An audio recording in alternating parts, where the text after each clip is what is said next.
I apologize for my voice ahead of time. So you are fortunate that I'm not the one speaking this evening. I need to go over a couple of things before we begin. And so thank you for being here. Speak Up Calvary is a ministry of Calvary Chapel Inverness. Our mission is to equip people with a biblical worldview to engage their culture. And one of the ways we do this is by hosting candidates running for political office. Thank you to all the candidates that are here this evening. We are so grateful that you're willing to run and to be a part of public service. A couple of things about the form that we have tonight. You have the opportunity to ask questions of each of the candidates. They will come up, introduce themselves, and speak a few moments about their platform. And then if you have a question, which I would encourage you, if you've not done so before, but afterward, they will stay around and love to answer your questions. But if you'd like to ask them a question, we have several ushers with microphones. Where are they? Could you raise your hand for me? We have Scott right here, Rich right here.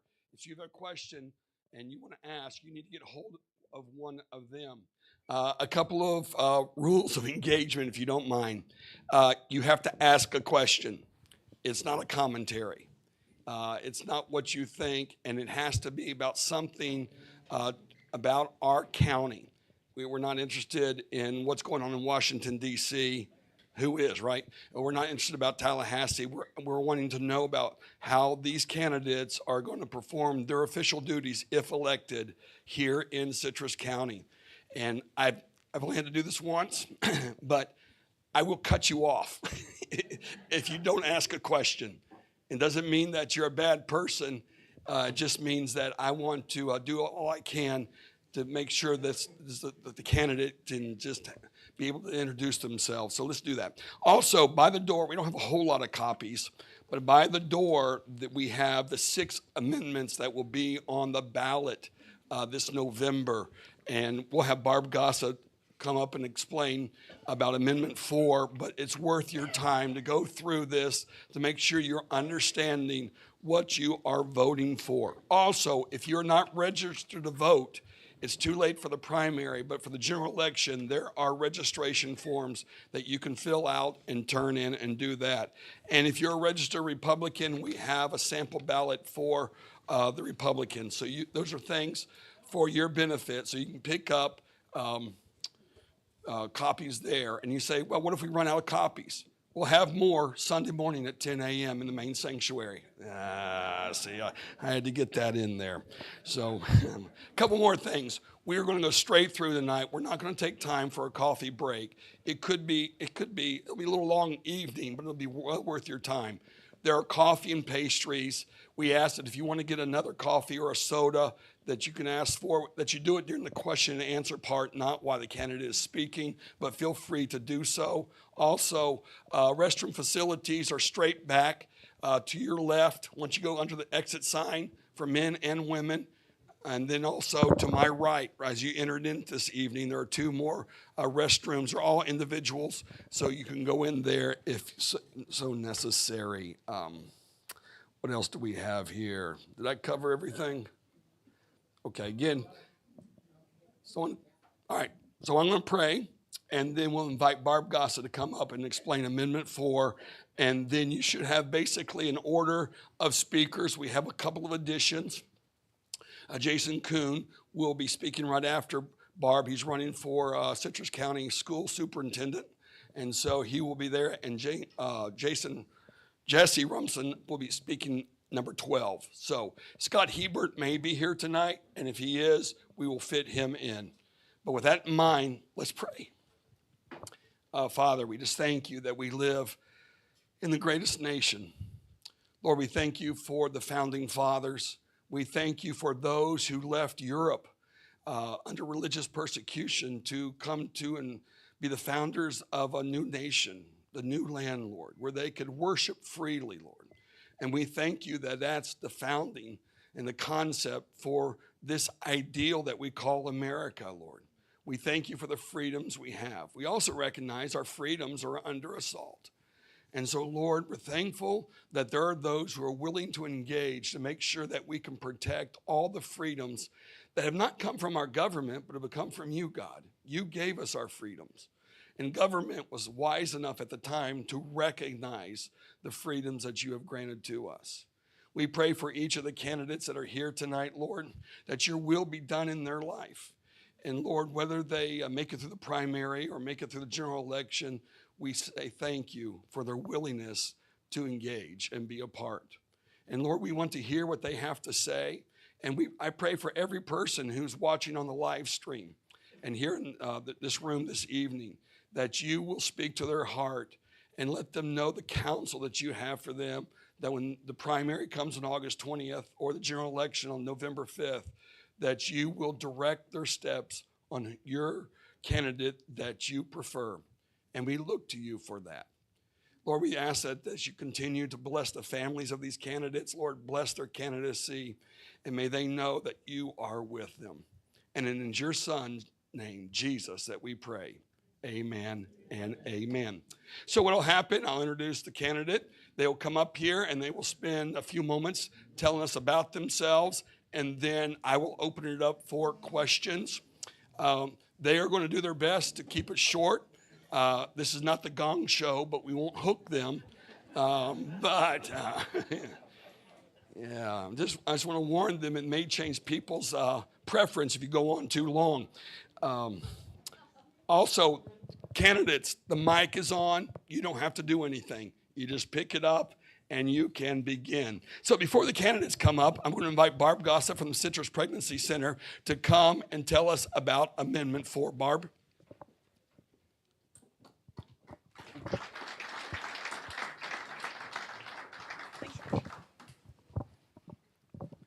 I guess the only challenge is I don't see a clock. So, hi, I'm Barb Gosa. I'm the Executive Director for Citrus Pregnancy Center. And I was asked to come and just talk a little bit about Amendment 4. I have been doing presentations all over our county at various locations and in various churches to help educate on Amendment 4. Probably have done 7. I might have another 7 coming up. But it's a 30-minute presentation. So I can't give you all the information that I have in here, but I do want to cover Amendment 4 a little bit. Amendment 4, if you don't know, is it's the amendment to limit government interference on abortion. And the thing that's important that we know about Amendment 4 is there's 3 words in there: limit government interference. Those 3 words are critical to the people who wrote this, because in other states, those 3 words really had an impact on the Christian and the pro-life community to vote in favor of such a thing, because they didn't understand it, they were confused by it. And then I know one of my staff members is here, and he was from Ohio, and he's talked to friends in Ohio where this happened, and they regretted that they didn't understand it and that they voted incorrectly. And I have friends in Kansas where the same thing happened. So we don't want that to happen in Florida. This amendment, if it passes, is very dangerous in opening up abortion completely for all 9 months. The thing that we have to understand is we don't need this amendment. We have laws in place to protect women and to protect babies. If we don't like those laws, we have a process to elect people in to change laws. We don't need this enshrined into our Constitution of our state. And I'm going to hit 3 categories of people tonight. So if you're a pro-life person and you support helping women continue their pregnancies and either choosing to parent or choosing to make an adoption plan, pro-life people need to understand it's very important to vote no on Amendment 4, to not be fooled, to not be swayed by the terminology in there. Because that's the intent. So that's the pro-life group. Then I don't know who's all in here, but if somebody's in here and they would land more in a pro-choice camp, or if you have friends that might be pro-choice, or family, because I hear more often it's family, that are pro-choice, they need to vote no on Amendment 4. And here's why they need to vote no. In the summary it says, no law shall prohibit, delay, restrict abortion in any way. What that means if this passes is our existing laws will be at risk to be done and wiped off the books. So there will be no 24-hour waiting period. There will be no laws in place on the abortion providers to keep things safe and to keep things in a healthy way. All of these laws that have for years been put on the books in Florida to provide those protections to women are at risk of being wiped out. So even if somebody's pro-choice, I'm going to say the same things. They need to vote no. The biggest people group I want to address right now is the people that are apathetic to this issue. In reality, when people hear the word abortion, they tend to turn off. A lot of majority, I don't think this room as much, but the majority of the average voters out there are just done. They've been hearing it for 50 years. They thought when Roe versus Wade was overturned that, well, even if I didn't like that, at least I don't have to hear about it anymore. And here we are in Florida doing it again, and people are zoning out. And they're going to get in the vote, and they're in the booth, or they're going to get their ballot, and they're not going to know how to vote because they won't educate themselves. So even for that large group of people that would be considered apathetic to the abortion issue, I'm going to say vote no. Okay? Because, again, we don't need this in our state. In Florida, we've already become known as the abortion vacation destination. So you need an abortion and you can't get it in Georgia where you live because their laws are stricter than Florida. Go down to a theme park, have a good time, get your abortion, come back, nobody has to know. That's something that's been going on and rising since 2022 for the state of Florida. In 2023, we had 84,000 abortions in our state. 84,000 babies died. Now, there's a lot of play out there. Well, what about the woman who was raped? What about this? What about that? Our laws accommodate difficult situations. This does not change anything to help women that may have been raped or incest or any of that. So Amendment 4 is very dangerous. This is a do no harm flyer. I have them back at the table in the back there. If somebody wants some of these, just stop back by me and get them. We also have yard signs. I have 3, so I don't have very many yet. So if somebody wants one of those signs, because he's holding it up, it's just a vote no on 4 sign. If somebody wants one of those signs, just one, please, because I only have 3, so that would be good. But I also put a plug in for the Pregnancy Center, because I love it. At the Pregnancy Center, we are being attacked and being restricted from women finding us on the internet and through social media, so we're trying to get around that. One of the things we do is to make sure people know we're here in our community. So I have free t-shirts back there. Not sure what sizes are left, but if you want a t-shirt, it simply talks about the Pregnancy Center right here in Citrus County, and if women need help, they might be standing behind you in Walmart, and your t-shirt could save a baby's life. So I have those available as well. Is that good? Yep, that's good, Barb. Thank you very much. All right. Appreciate it.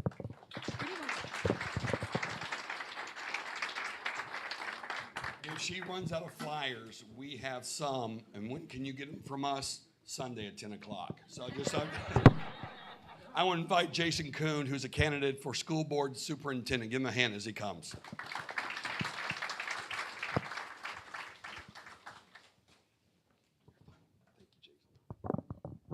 Good evening, everybody. I think I've seen you guys before here a little bit ago, but so I'm happy to be invited back just to give you a little reminder about what we're doing here in the next couple days with early voting and then getting to August 20th. Me and my opponent, we actually do speak to each other. And we were talking the other day, and we said we got 8 sleeps until we get to the deciding day. So we're getting here to the end. But for putting that aside, I just want to tell you a little bit about myself again, where I come from, what I stand for, what where my values come from. I grew up from a farm community in Lake City, Florida. My grandfather was in World War II. He fought in the Battle of the Bulge, a prisoner of war in Belgium for 30 to 60 days, came back missing his middle finger and would never tell a single soul about it, not even his wife. My grandmother. We would ask her. She didn't. He would not talk about it. But he was a farmer after he came back from the war, a 2-time Purple Heart recipient. So he had a lot of grit in his life, and that's what I grew up learning about. My weekends were spent picking weeds out of a quarter-mile peanut row and cropping tobacco and throwing hay and tossing watermelons from a young kid all the way till it was time to get a different job because I was traveling an hour and a half to go to that farm and do that work. Now it's a pine tree farm, so we do those things. I am your hometown candidate. I've spent my life here in Citrus County since I was in the 7th grade. I've spent my entire career in Citrus County schools. I've been an administrator in our school system for over 19 years, going on 20. And that's what I feel makes me your most relevant candidate to be your superintendent, because I'm dealing with the problems that a superintendent should be dealing with and fighting for when they go to Tallahassee. I'm seeing it firsthand. I'm not going to a meeting to learn about it. I'm not asking people, hey, tell me about what's going on here. I'm seeing these problems in our largest high school. We're going to start at Lecanto High School here tomorrow morning with 1,830 kids. That's by largest. That's about almost 500 more kids than than Citrus High, and then Crystal River has a little bit less than that. But we're talking. I'm in the trenches, and I hate using that cliche, but that's what it is. I'm dealing with the laws that come down. I think I could interpret those and approach those statutes and laws a little bit differently than we have over the past. I think I told you this last time. We have 67 counties in the state of Florida, and we're all ran by the same 3 things. Every county is ran by a law, a statute, and a policy. But yet every single county in Florida does it differently. That's because that superintendent defines it, approaches it, and solves it a different way. And that's what I bring to the table because I've been in this field for this long right here. I've been a middle school principal, a middle school assistant principal, a high school principal going on my 9th year. This is my 27th year in the county. My main platform here is I want to put kids to work. I want them to be ready to enter the workplace right out of high school so they can earn a living for themselves. We're going to send kids to college. We know how to do that. But we don't do a good enough job of having kids being ready to know how to take the skills that they've learned from all these academies and these certifications that we offer and go get the job. I want to create a somewhat career resource center right in the district office that helps our students get those jobs. I have it at Lecanto High School. It's very successful. We put kids to work. We've hired 11 kids on a lunch break to go work for Culver's for them to make money. They weren't going to make a living at that, but they got a job. I started a welding program at Lecanto High School 2 years ago. I secured a $200,000 grant. I'll be dang if the rest of the district isn't now starting welding the same way. And I did that so that students would have a relevant field to do hands-on work so they wouldn't take classes that didn't matter to them. That is the knowledge that I bring to the table, and I know I can put together a team of leaders in our district to get us back to where we want to be as a top 10 school district in the state of Florida. And I would greatly appreciate your vote on August 20th or any time between now and then. Thank you, Jason. Also, each candidate, please let us know whether or not you want to answer questions from the stage or just as you mingle. Jason, you take a few questions? I'll take a few. All right. We have right here, and then Scott, if you could go back there. Thank you. Yeah, should be on. Okay, Harmony SEL and CRT were both indoctrination programs. They're no longer used in the school system. What are you going to do to recognize these future programs that the indoctrinators are going to come up with and put a stop to them before they're started? That's a great question. And I think what we have to do a better job of, John, is we have to make sure that we know exactly what those catchphrases are that are in SEL and CRT that they're trying to put into some of our textbook series. Just because they're vetted by the state of Florida doesn't mean that we can't still double check to make sure that it's right for our students. And that gives me, the superintendent, some more knowledge to go back to Tallahassee and say, why is this in here? What is it doing? We have a governor that will back that initiative. But we need to make sure that we're doing our due diligence to catch those pieces of curriculum that may not have been caught when they were vetted the first time. We catch them, and then we do something about it. Okay, I saw here. Yeah, Scott, you want to go? Thank you. Hi, I'm Evangeline Aguirre. I'm a retired teacher. I was in the profession for 30 years from Palm Beach County. So you mentioned about helping the students to be globally competitive and put them to work. At the same time, you also mentioned about um, creating a team of leaders. But in between are the teachers. So my question is, how do you ensure, because one of the biggest issues right now in Citrus County is the retention and recruitment of qualified teachers. I'm But so who glad d- you asked me that because But who delivers are the teachers? So how do you ensure that we place qualified teachers in the classroom? Thank you Thank for you. you gave me some airtime to add to my last speech here. Thank you. So the first thing that I said to my staff on when we came back here a week ago, I told them, I am your defense attorney, and I will defend you until I can't. So let's make sure that we get it right. And what I mean by that is there's a lot of statutes and laws that benefit the students, and we need to do a better job of protecting our teachers. They're always under investigation for the least little thing, and when that happens, that's the first thing that they run off, and they'll just get another career because they're under fire all the time. Teachers don't leave when they're being successful. So the first thing that we have to do is make sure we're working with teachers so they feel worthy. They feel success. They feel like they have a reason to be there. When teachers are backed up against the wall and they feel like several different people are coming at 10 different ways, that's when they want to run and go to something else. Successful teachers don't leave. Successful teachers stay in the building. So when I'm talking about creating a team of leaders, I'm talking about a team of leaders that know what instructional leadership looks like in the classroom in a school, and then they can go work with that principal and that leadership team to make sure that that staff feels valued and they don't want to leave. Thank you. We have time for one more question. Anybody? Right here. You see him, Scott?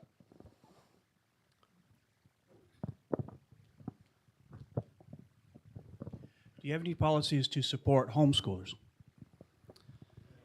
You know, homeschool has been like a catch-all to where it's an easy way out. And I feel like it's time for us to bring some people to the table to figure out how are homeschools getting the quality education that the kids that are in the building are getting. Right now, if a student wants to drop out of school, they go home ed. And then mom or dad might be the teacher of that student, getting them through the process. But that could be quality.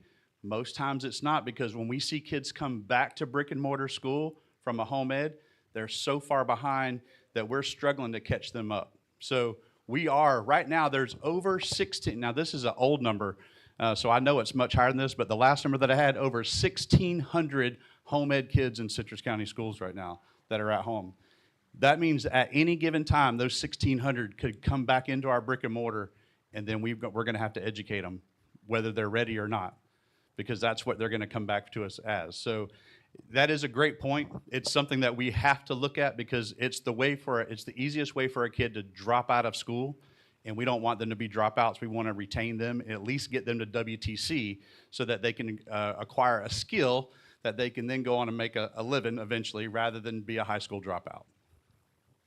Jason, I have a question for you. Is Yes, this sir. a primary or is this a general election for you? We are over in the primary, so August 20th it will be decided. Thank you very much. You got it. All right, thank you, Jason. God bless, buddy. Thank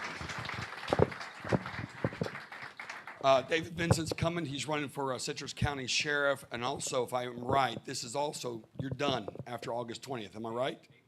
8 more days. All right. Give David a hand as he comes up.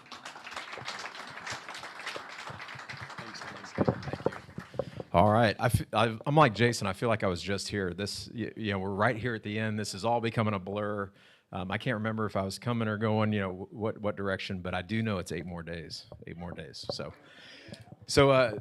just say thanks to Calvary for this another opportunity. We're right here. I think this is, for us that are over in the primary, this is the last one. This is our last speaking until next Tuesday, so we're excited about that. So I see a lot of familiar faces, so I'm just going to give you a short synopsis of Dave Vincent in the last 31 years of my professional career here in Citrus County. I'm a Florida native, and I know those are rare these days, but I grew up in Pinellas County.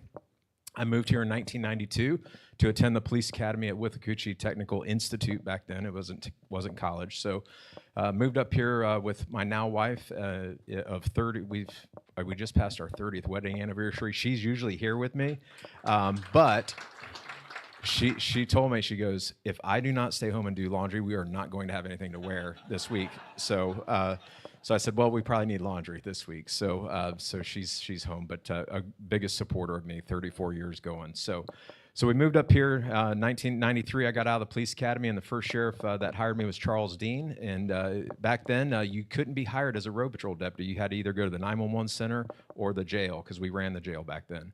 So I went to our 911 center as a 911 operator. That was my first job at the sheriff's office. And over the next 27 and a half years, I've really touched every part of our sheriff's office. I was a patrol deputy, a detective, narcotics detective, supervisor, school resource officer, all of those things up into the leadership role, which my last one was the captain of special operations. So when we talk about that budget experience, which I know it's important to me, it should be important to you about how we're spending your tax dollars and what we're asking for you to give us as a sheriff's office. So my budget experience is pretty broad when it comes to the divisions that I ran at the sheriff's office. I was the captain of patrol division, which is the men and women that are answering your calls for service. I was the captain of training and professional standards. And then, like I said, my last position there was the captain of special operations, which had the largest capital budget of the sheriff's office. So I never thought I was going to leave the sheriff's office. You know, when Sheriff Dean gave me that opportunity, I'm a company guy. I was going to do my entire career there, and I did reach the retirement years when I left, but a person that I met early in my career, her name was Sandra Himmel, called me one day and said, hey, we have a chief of police position, and I think that you're the right person for that, because I met her years ago when I was a school resource officer for the school district. So currently I am the chief of police for our school district. I oversee all of the safety and security of our 22 schools. We've got 16,000 students and about 20, well, looking at, I think we're around 2,400. I think we have 2,600 positions, but I think our current number is about 2,400. So like Jason, I'll be at work about 6:30 tomorrow morning waiting for that first students to start arriving. You know, our buses go out about 5:30 in the morning. So in my world, security and safety starts about 5:30 in the morning for our school district as our buses go out and start picking up students.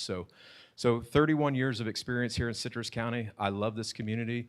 I've done my entire professional life here, and I think when you look at the experience and qualifications of a candidate for sheriff, it's important. My community connection here, and that's one thing that you'll hear me say quite often, is that something that we need to rebuild here, those community partnerships. I believe that in our current sheriff's administration, there's a lot of broken relationships with our county government, our school district, business community, and our residential communities. And for us to be successful, we have got to repair those, because in a law enforcement agency, if you don't have that buy-in and don't have a seat at the table with all of those partners, you can't be successful as a law enforcement agency. So that's important to me.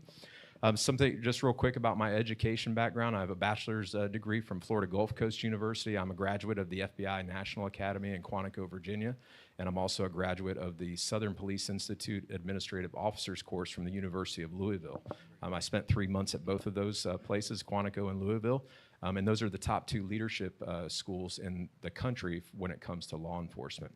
So we talked about community partnerships. I believe in a very strong community policing model. I worked for our current sheriff for 4 years, and my vision and his vision are very different when it comes to that community engagement and the men and women at the sheriff's office being involved in every aspect of our community. I believe we have to have those seats at those tables when it comes to mental health, substance abuse, all of those things that affect us as a community. We've got to have a seat at the table. Now, the sheriff can't fix every problem, but what a sheriff can do is be a part of those solutions to all of those problems, and it's important to me that we get back to having those relationships. So two things that for the last 32 years I've heard here every election cycle is traffic and drugs. I can tell you right now we are not doing a good job with traffic enforcement. I drive my truck says police down the side, but I only have jurisdiction on school board property now, and they're blowing my doors off on 44, and I so bad want to pull them over, but I can't. we've got to do a better job with traffic enforcement. And I really believe in a model that educates people, say, hey, what are our expectations as a community when it comes to traffic enforcement? And we give you that little bit of a grace, but then sometime the enforcement side comes in there.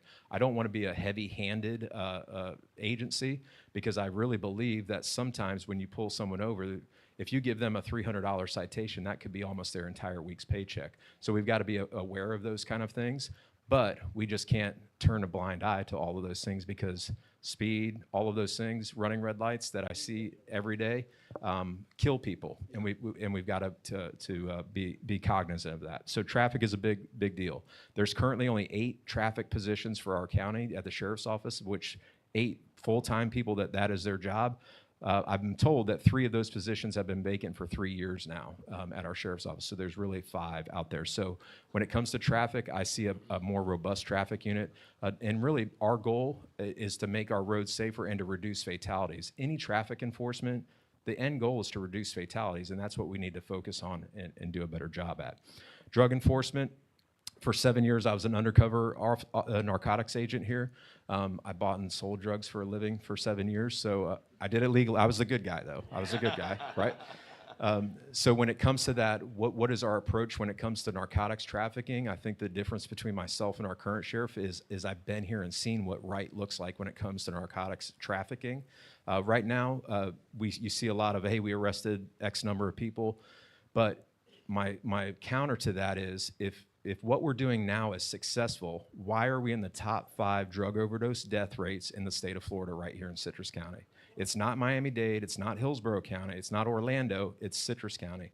And in 2021, we were number 1 in Citrus County for drug overdose deaths per capita. So my thing is, if it's working, then why are we in that situation? So my experience is you've got to have something that's a tiered enforcement. You've got to hit the low-level people, the mid-level, but you've also got to hit those upper-level people that are bringing all this stuff in here. I have the experience to do that. I know what it looks like and get those things done.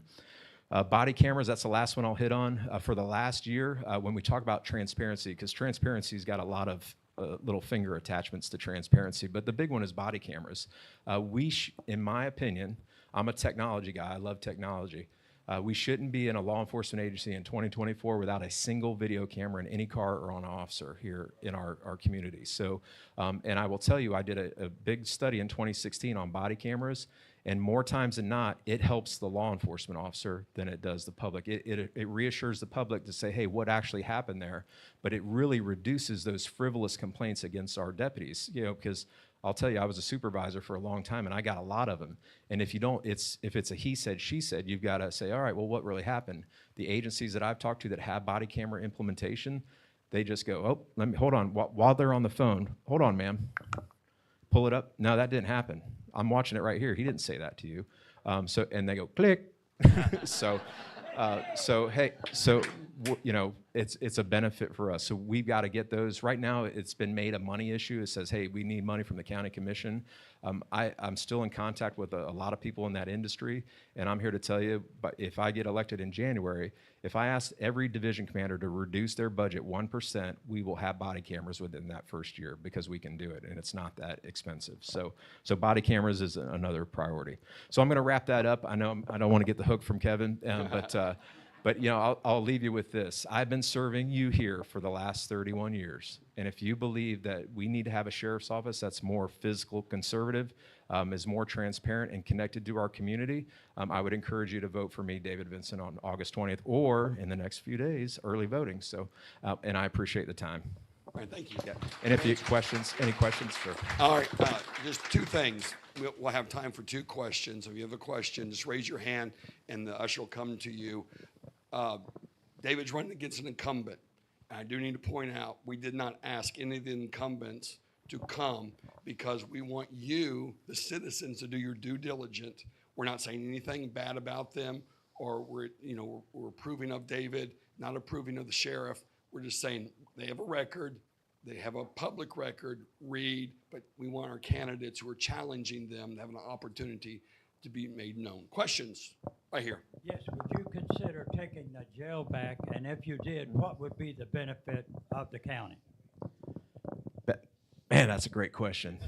So I've been pretty quiet on this topic. That's not one of those things, but I will tell you, I've had a lot of conversations in the last few months, and I run our academy at WTC. I forgot to tell you guys that the academy that I went to, I'm now the director of. So I interact with our local jail here quite a bit and train their officers. But here, I've seen a sheriff's ran jail when I first started here. I've seen the efficiency of a sheriff's ran jail, and I've seen a private company. I would like to say that if I had the opportunity, which I would love to have that opportunity to run our jail, that I think that I would provide a better level of service when it came to that. So the benefits of that, here's the benefits. When I look at that opportunity, I see that as a force multiplier, because now I have certified corrections officers, like during a state of an emergency like hurricanes. Those officers can come out and help us here with you in the community during times of emergency.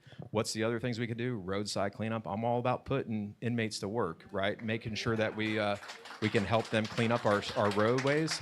And those are the kind of opportunities that you as a sheriff, if you ran the jail, have that there. The other part of that too is I do feel that we need to offer, we want to reduce recidivism, and that's, people returning to jail. So my relationship with our school district is, I've seen a lot of sheriffs that are starting to do this. They are providing career and technical education while they're incarcerated. So when they get out of jail, they have an opportunity to go get a job and stop committing crime. But that's something that we could do at the county level. So I think there's so many opportunities out there for a sheriff's ran jail, and after August 20th, I'd love to have that conversation with our Board of County Commissioners. So. All right, one more question. Yeah, David, is there any kind of process in place? I'm just thinking that you're going from education to law enforcement proper. Is there any system in place?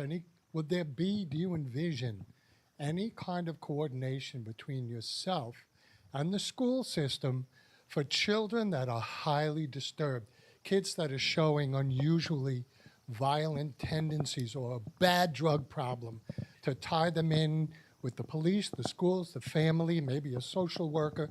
Is there any kind of framework in place or something you envision that would enable that to happen? So there is. Unfortunately, in the school system, we deal with a lot of that. We have a lot of threats made against our schools from students. We have a lot of students that are starting to experience mental illness.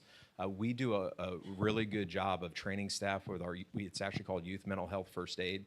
Every person in our school district has to go through that. So it's about recognizing those things early. I will tell you, way back, this is probably 2000, early 2000, or even 99-ish, I started a program called Students at Risk, and what it was is to identify students early, because I'll tell you, and the educators here will tell you this, every kindergarten teacher knows what kid's gonna be bad. Yep. Right? And if we do a better job of identifying those early and put services in place, we can prevent things from happening further.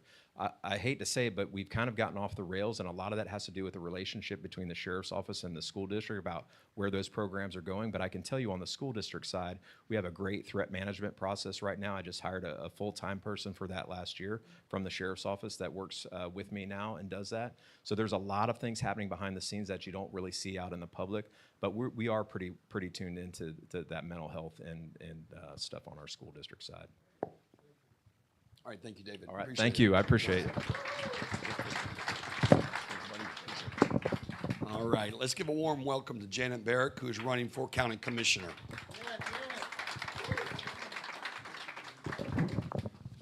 I usually don't bring a piece of paper, but I had a couple things I didn't want to forget.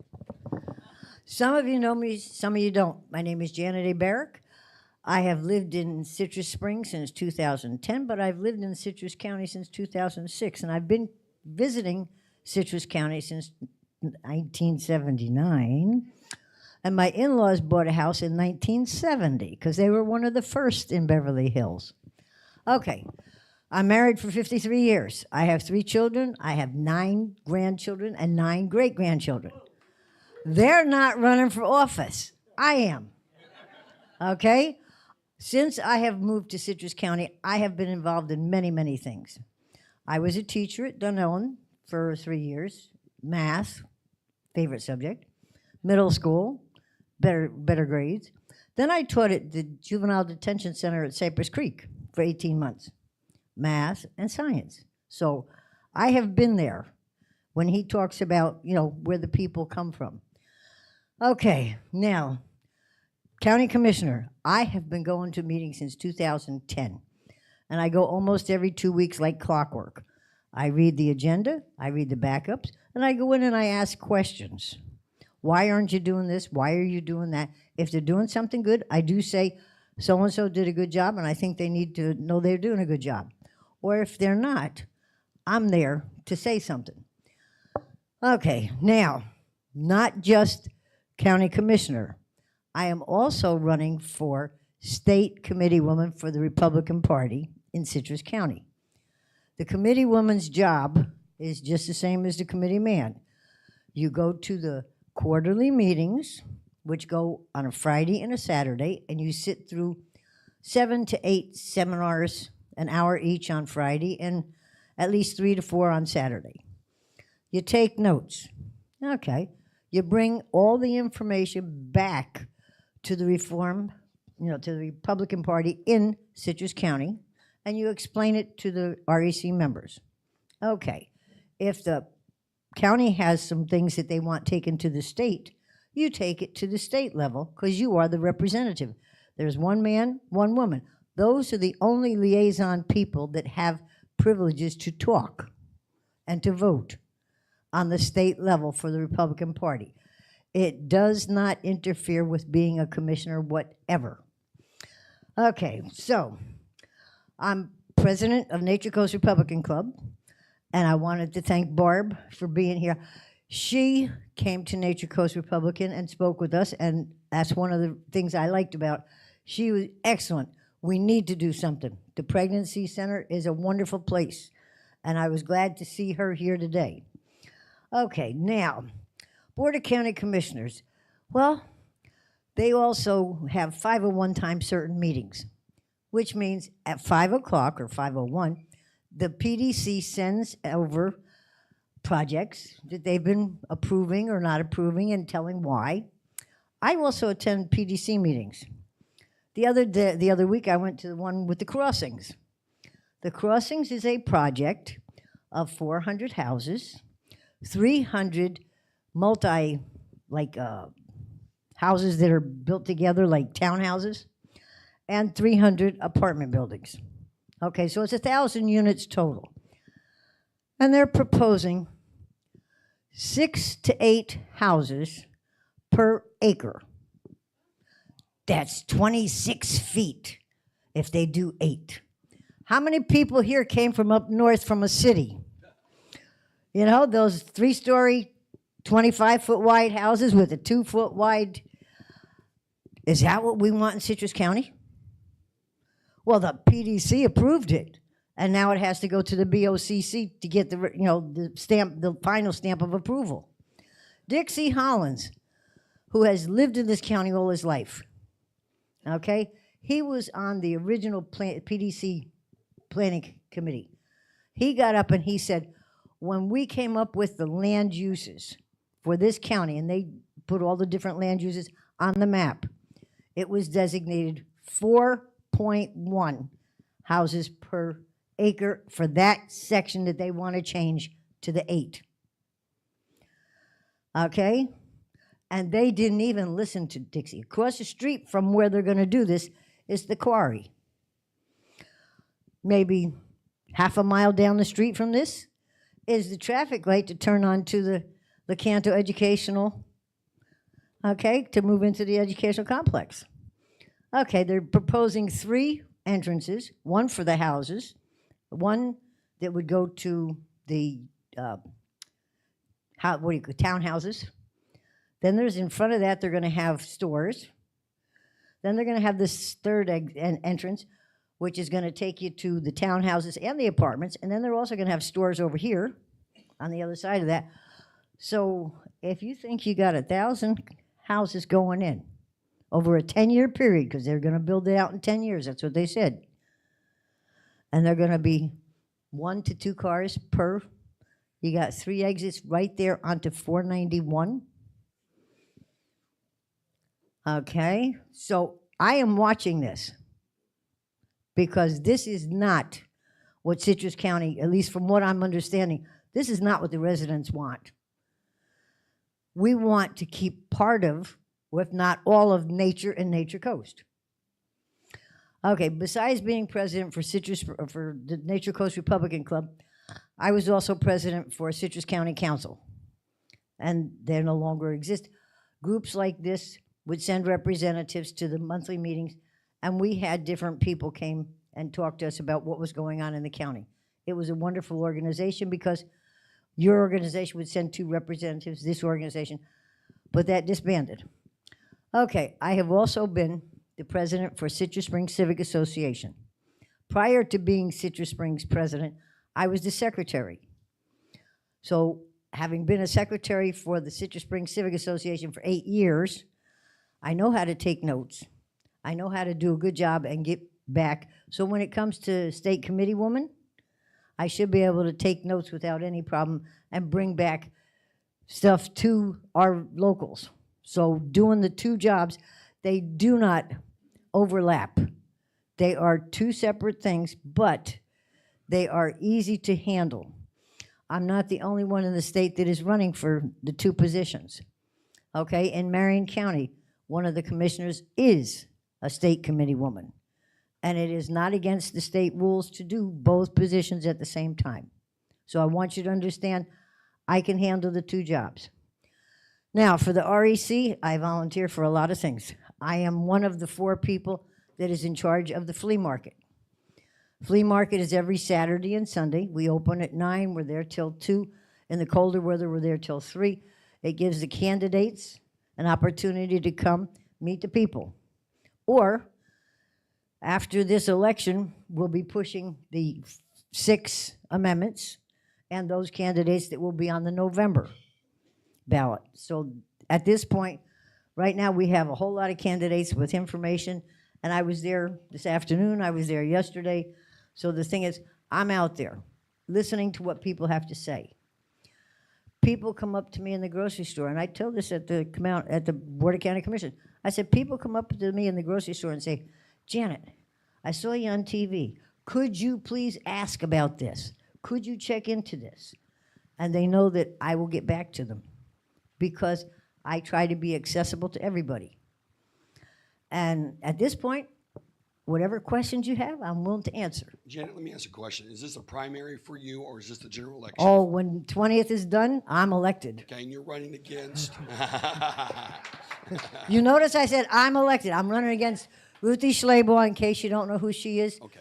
Okay, my district is District 3, which is Beverly Hills, Citrus Springs, Pine Ridge, a little bit of Hernando by Publix, but not all of it, because then it goes into District 5. Okay, very good. 2 questions. We've got time for 2 questions. Anybody have a question? Yes, right here. Thank you. Hey, Cal, while you're waiting on the microphone, if somebody else has a question, go ahead and raise your hand so they can see up here. Hold on a second, John. Go ahead, Cal. I was just wondering, I noticed on your brochure here it says the Chronicle has named you the government watchdog. Are they endorsing you? No, sir, they endorsed Ruthie. Okay. Okay, I was called the watchdog because I go to the meetings, I get up and ask questions, and I question things like last week, Tuesday, the guy got up, Carlton Hall, who's in roads and things, and he says, well, we've got our plan, and we're going to explain our plan about the roads. So let me explain a little bit about the roads. We're going to do 3 different kinds of surfacing. There are 7, but we pick 3. And we're going to do this, and we're going to do that. Oh, and we have to do some paperwork for this and paperwork for that. And then we're going to get this truck, and they show a nice picture of the truck because he's got a really nice PowerPoint going on. And the truck is going to go around and x-ray all 1,683 miles of Citrus County roads. Now, these are the residential roads, okay? And when are you going to start doing that? Well, we've got paperwork that's got to get done. Maybe if all the paperwork is done by October, we're going to go around and start x-raying. But we got to get this truck first. Okay, so now, well, when is it going to be done? How long is it going to take? It's going to take 7 to 9 months.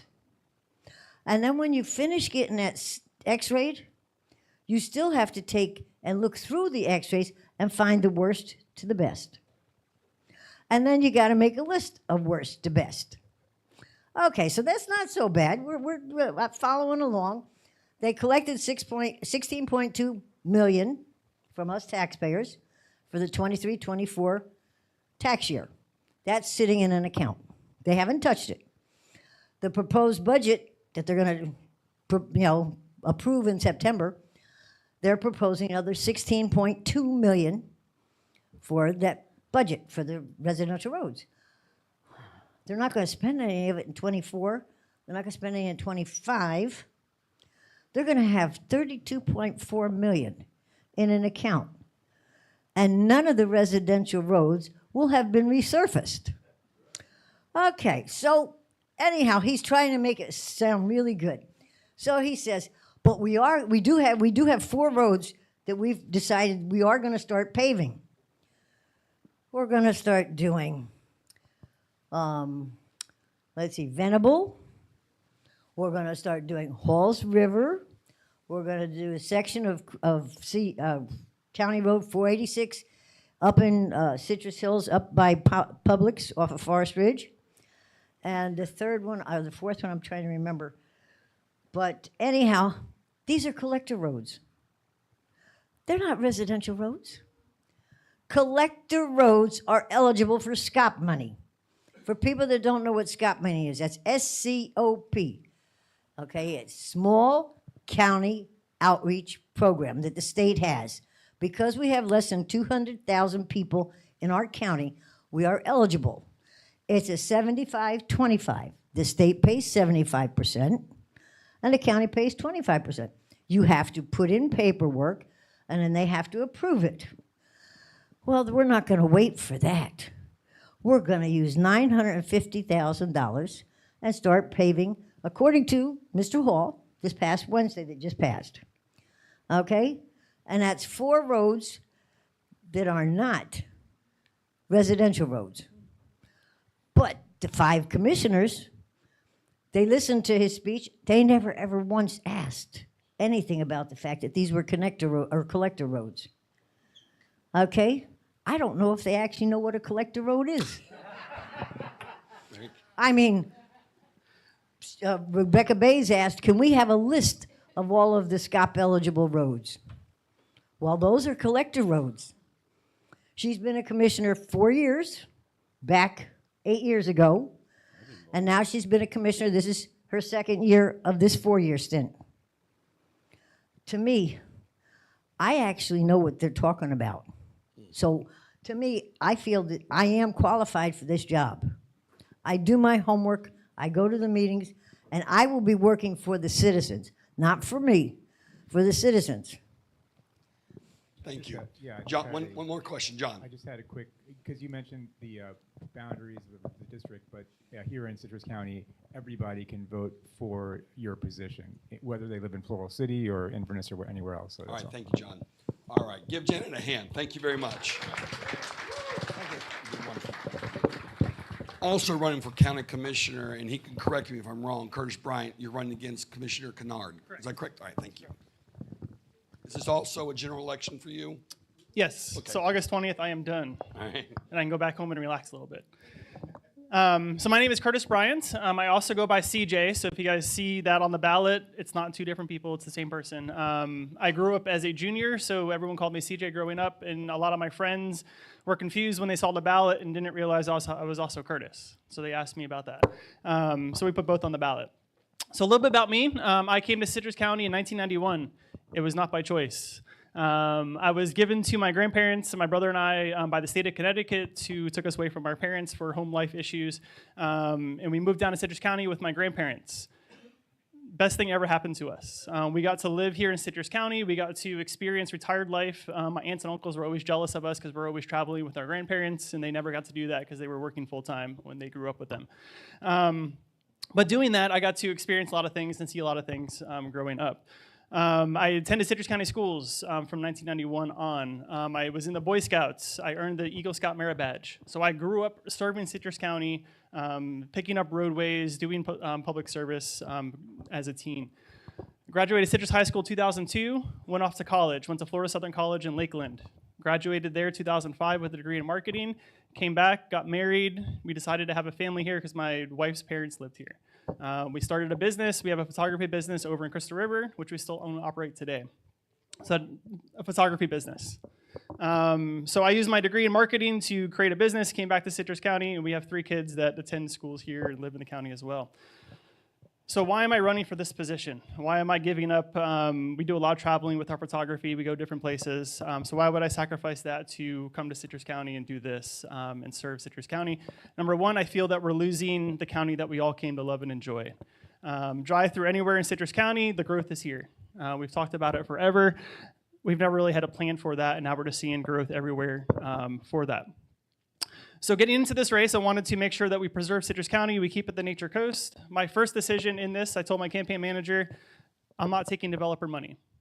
Not that it's illegal, not that it's wrong or anything like that. I just felt that it's a conflict of interest if I'm elected as commissioner to sit on a board, hear projects from developers, vote on their project when they've donated $1,000, $2,000, $10,000, whatever to my campaign. I'm all for transparency, and I just feel that that creates conflict of interest. It's not transparent, and then the citizens can look at it and be like, oh, you approved their project because you took money. So I wanted to eliminate from that from the start and not take those campaign contributions for that. One of the things that we're seeing here in Citrus County is we're seeing a lot of larger developments. Now, I'm not anti-growth. I feel that people have property rights. If they buy a piece of property, they should be able to put on it what they're allowed to do on it, on that piece of land, whether it's commercial, whether it's housing, whatever it's zoned for. What we're seeing come to the board is large developments that go above and beyond that. Janet talked about it a little bit earlier. They're coming here, it's zoned for 4 units per acre. They're putting 8 units per acre. And the board is largely approving that. Over the years, I think I've counted 10, 12, something like that, projects that were denied. Over 200 projects have been approved. So a lot of the growth that you guys see here isn't even touching the surface of what has already been approved. I believe there's 11,000 houses that have already been approved that haven't been started yet. And now you've got September coming up is 7,500 houses for the Tuscany thing, 1,000 houses for what you just mentioned. You've got houses that are coming online, Central Ridge, 950 houses over at Rock Crusher, which are coming online starting this cycle. So I feel that we're losing the Citrus County we came to love and enjoy, so I want to make sure that we protect that. Another thing that we're seeing is we're seeing variances. So when these projects come to the board, they're asking the board for variances against the land development code. One of the variances that they're asking for that was approved recently by the board was the green space. So there's green space requirements. So they're supposed to have 20% of their project as green space, whether it's trees or land, things of that nature. Prior to the change that they voted in last year, green space did not include drainage ditches, drainage retention ponds. One of the developers for the Crystal Ridge group came and said, hey, we can't put 950 houses in here if we have to not include the drainage. But we want to include the drainage, so we're asking for a variance. The board gave them the variance. The board then changed the land development code to say, hey, look, developers can't get to their 20% if they're including drainage in their projects. So they can't get more projects, they can't get more houses. So we're going to waive that and then allow the drainage to be counted towards green space. So we all live here in Florida. What happens when it rains? This drainage fills up, right? Now they can't use that as recreation that they had planned to do. So we need to make sure that we're protecting the green space here in Citrus County. Someone asked me what my vision for, if I was looking 50 years down the road, what my vision for Citrus County to look like. I look at it as Central Park in New York. Florida is the New York City, Manhattan area. Citrus County is Central Park. Let everything else around us build up. Keep Citrus County, the Central Park, the green space, the open space. Now, again, that's not to say we ban every single developer coming here. They have property rights. They're allowed to build from there. But we can be smart with that going forward. Another thing that I noticed when I started to research this position is we've had a lot of delayed decisions. Over the last several years, there's been a lot of things that the board hasn't addressed that are now costing more money going forward. One of those projects I'll mention is the Barge Canal. We've talked about that since 2010. Somewhere in that range.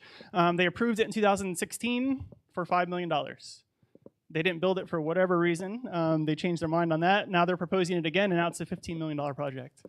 So a lot of the decisions that they're making, they're not making them fast enough. Another one is impact fees. We've had impact fees forever. 2015, they stopped impact fees, allowed all the growth to come here.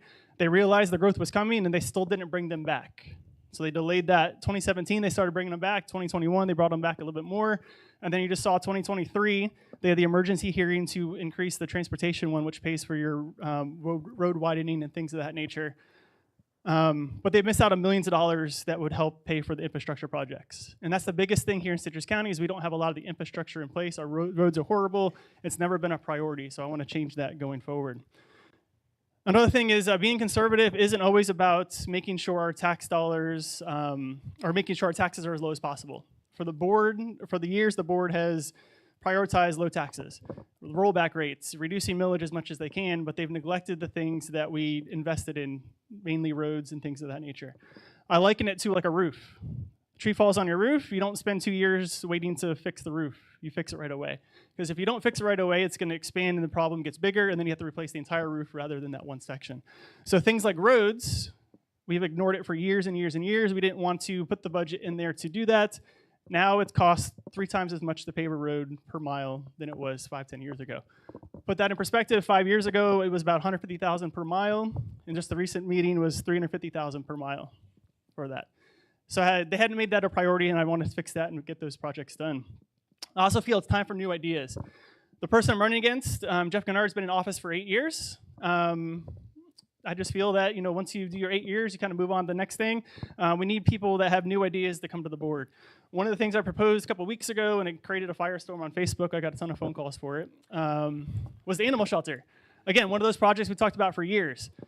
The only idea the board has had was either fix it for about $2.5 million, or they're going to build a new one. They didn't look at other alternative ideas. I mentioned the Chronicle building. Chronicle building is for sale. It's 50,000 square feet, $4 million. No one mentioned it as a possibility. The new animal shelter they're putting in, to put it in perspective, is $12.5 million. It's only 25,000 square feet, and it's a very base building where they're going to have to replace it or fix it in about 10 to 15 years. Now, that's not to say that the Chronicle building, I'll go vote for it tomorrow. We need to do due diligence. We need to have that discussion. But again, one of those things is we need to have those discussions. We need to have people that present alternative options. Now, whether it works or not, it's a different conversation. We need to run the numbers and things of that nature. But no one even considered that. There's another property, the Cavallo, down the street from where the shelter is going to be. So there's a bunch of different opportunities there for new ideas. One thing I will tell people is I don't have the answer to every single thing. If I don't know the answer, I will research it. I am one of those people that will research everything. So if you guys come with me with a question, if I don't know the answer, I'm not going to give you just some answer to satisfy you. I'm going to look into that, do the research on it, come back to you guys for that, and then present that to you for that. So the main thing here with the 2024 election, this is a critical time in our county. The Parkway is expanding, Parkway is growing. The next commissioners over the next 4 years are going to determine where projects go around that Parkway exit. So it's important for us to make sure we get it right. 2024, I always tell people, you have a choice in this election. If you're satisfied with everything you see, whether your taxes or roads or growth or anything of that nature, there's an incumbent. You know exactly what you're getting. If you want different ideas, you want someone that brings different perspective, different views for the county, and someone that will change and help Citrus County grow, I'm the choice for that one. So again, my election is August 20th. You vote all the way through August 17th as well for early voting, and I look forward to earning your vote for that. Curtis, you got time for 2 questions? All right, 2 questions right here. Thank you. And then did I see another hand toward the back there? Okay. Yeah, in light of 486 and 491, all the service jobs going in there, what are you going to do to attract the higher paying jobs, manufacturing, transportation, computer, light commercial? So the number one issue with that is we don't have the infrastructure in place to handle those jobs. So we look at, what are those companies wanting for their employees? When they make decisions to move to an area, and I have a friend that's in the tech world, I talked to him about this. He said that their company, when they look to expand, they look for infrastructure in place for their employees. They want good roads, they want good, fast internet, they want water services, things of that nature, before they even consider moving to an area. We don't have that here in Citrus County in a lot of areas. And so if we prioritize the infrastructure, we can start driving those things here. We look at the Holder Industrial Park. Great idea and concept. No infrastructure to support it. There's no one going to build a manufacturing plant or anything of that nature in Holder because it's a 2-lane road in and out of there. It's a 2-lane road on 491 and 41. So there's nowhere for trucks to go, and it's a traffic nightmare and all of that. So I think if we prioritize the infrastructure, that will drive a lot of those newer jobs and higher paying jobs here. Thank you. One more question. I got a two-part question. I hope you can answer it. All these homes that are being built and all, and they're paying taxes, why are our taxes going up, number one, okay? Number two is all these buildings that are paying $1, right, for their rent of their building, right? Why are the taxpayers paying for that for 100 years or whatever it is? So your second question, you're asking about like the leases from like county buildings and they're leasing it out for like $1. So the county buildings, when they do that, one of the recent ones was the AA group in Hernando is renting out the school. Part of their agreement there is they're going to renovate the school as part of their project. Right, yeah, there's a couple of them that do it. So I'm not opposed to that. Again, with the AA group, I think they did a good job with the county contract that they have in place for that, is that they're allowing them to rent it for $1 a month, but they're going to offset that cost with the hundreds of thousands of dollars they're putting into the building. So it's helping maintain the building that the county taxpayers aren't going to have to pay for because that company's doing it. Number two, with the new growth and the fees, why are our taxes going higher? Because we neglected the roads and things of that nature in the past. The budget went up, the millage rate went up that last cycle. They increased the taxes for that, largely in part to increase the money for the road resurfacing for that, because it's something that we've neglected for years. And it's the first time we got it back to a 25-year cycle. Prior to last year, it was a 100-year cycle. And so we've neglected them for years. It's cost more money to maintain those. So they had to increase the fees for that.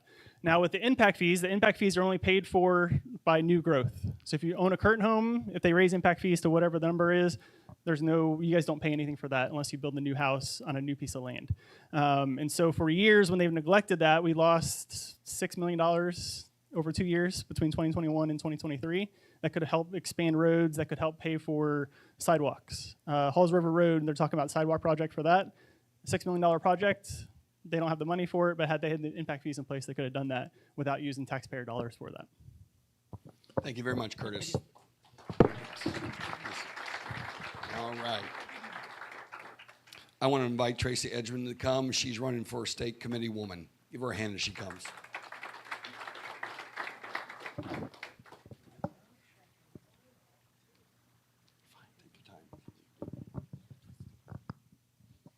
Hi, I am Tracey Edgmon, and I am running for the state Republican Committeewoman. And I've been here about 5 years, moved here in 19, and just promptly, September of 19, and promptly got locked down in the COVID situation. So I had an awful lot of time on my hands. And during that time, I got to learn a lot of things, because I'm an avid reader, I don't watch TV, so I did a lot of research. And though I've been interested in politics for a long time, I didn't get involved until 2022 when I met Billy Casey, just trying to get involved and to learn. So I joined the REC to learn the process of the Republican Party. I have been a conservative all my life. Registered to vote in 2020, or not, no, 2000. That's a little while ago. For George Bush, and I voted for him, the younger one. Okay, then later on, kind of regretted it. Okay, when we found out the truth, that's that gaslighting thing that we got told a bunch of lies, and that's one of the things that got me interested into politics, is how many lies have we been told. Okay, now I'm running for the state committeewoman for a lot of reasons. Okay, first of all, I didn't hand my cards out, but if you're interested in one, please see me afterwards. And I'm an advocate. I've been an advocate for people for 40 years. I've worked the medical field since I was in my mid-20s, starting out as a nursing assistant in one of the worst nursing home facilities in the nation. And I actually did get to see them close it down, because the saddest thing in the world to see is your loved ones not being taken care of, and you doing the best that you can, okay? So it was a pleasure to learn and work in that facility and then continue my career. And as a respiratory therapist, I work side by side with nurses, doctors, physical therapists, occupational therapists, and lab techs and people who draw blood. And you get to do a lot of things, and you advocate for those people. Now, a lot of people get to win the awards. I didn't win any awards. I never made it to Employee of the Year, but every single day, my reward came because my patients all said thank you, because you go that extra mile for them. And that's what I'm willing to do for each and every one of you. I am not going and wanting to go into this to hobnob and get to know and be a part of the system. I'm wanting to go for each and every one of you. And that's the skills that I built over 40 years of advocacy working with my patients. I was there when they began changing all of the Medicare rules, so I went to bat to make sure that they got the care that they needed. When they removed respiratory therapy out of certain aspects of things, such as rehab, I made sure that my patients were able to continue to go.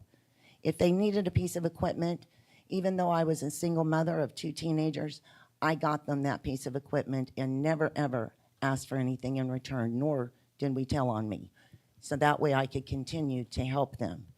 When I ran a pulmonary rehab program, I made sure my patients that were not able to come when Obamacare kicked in and the insurance kept changing on them, every single month they were having to look for new ones.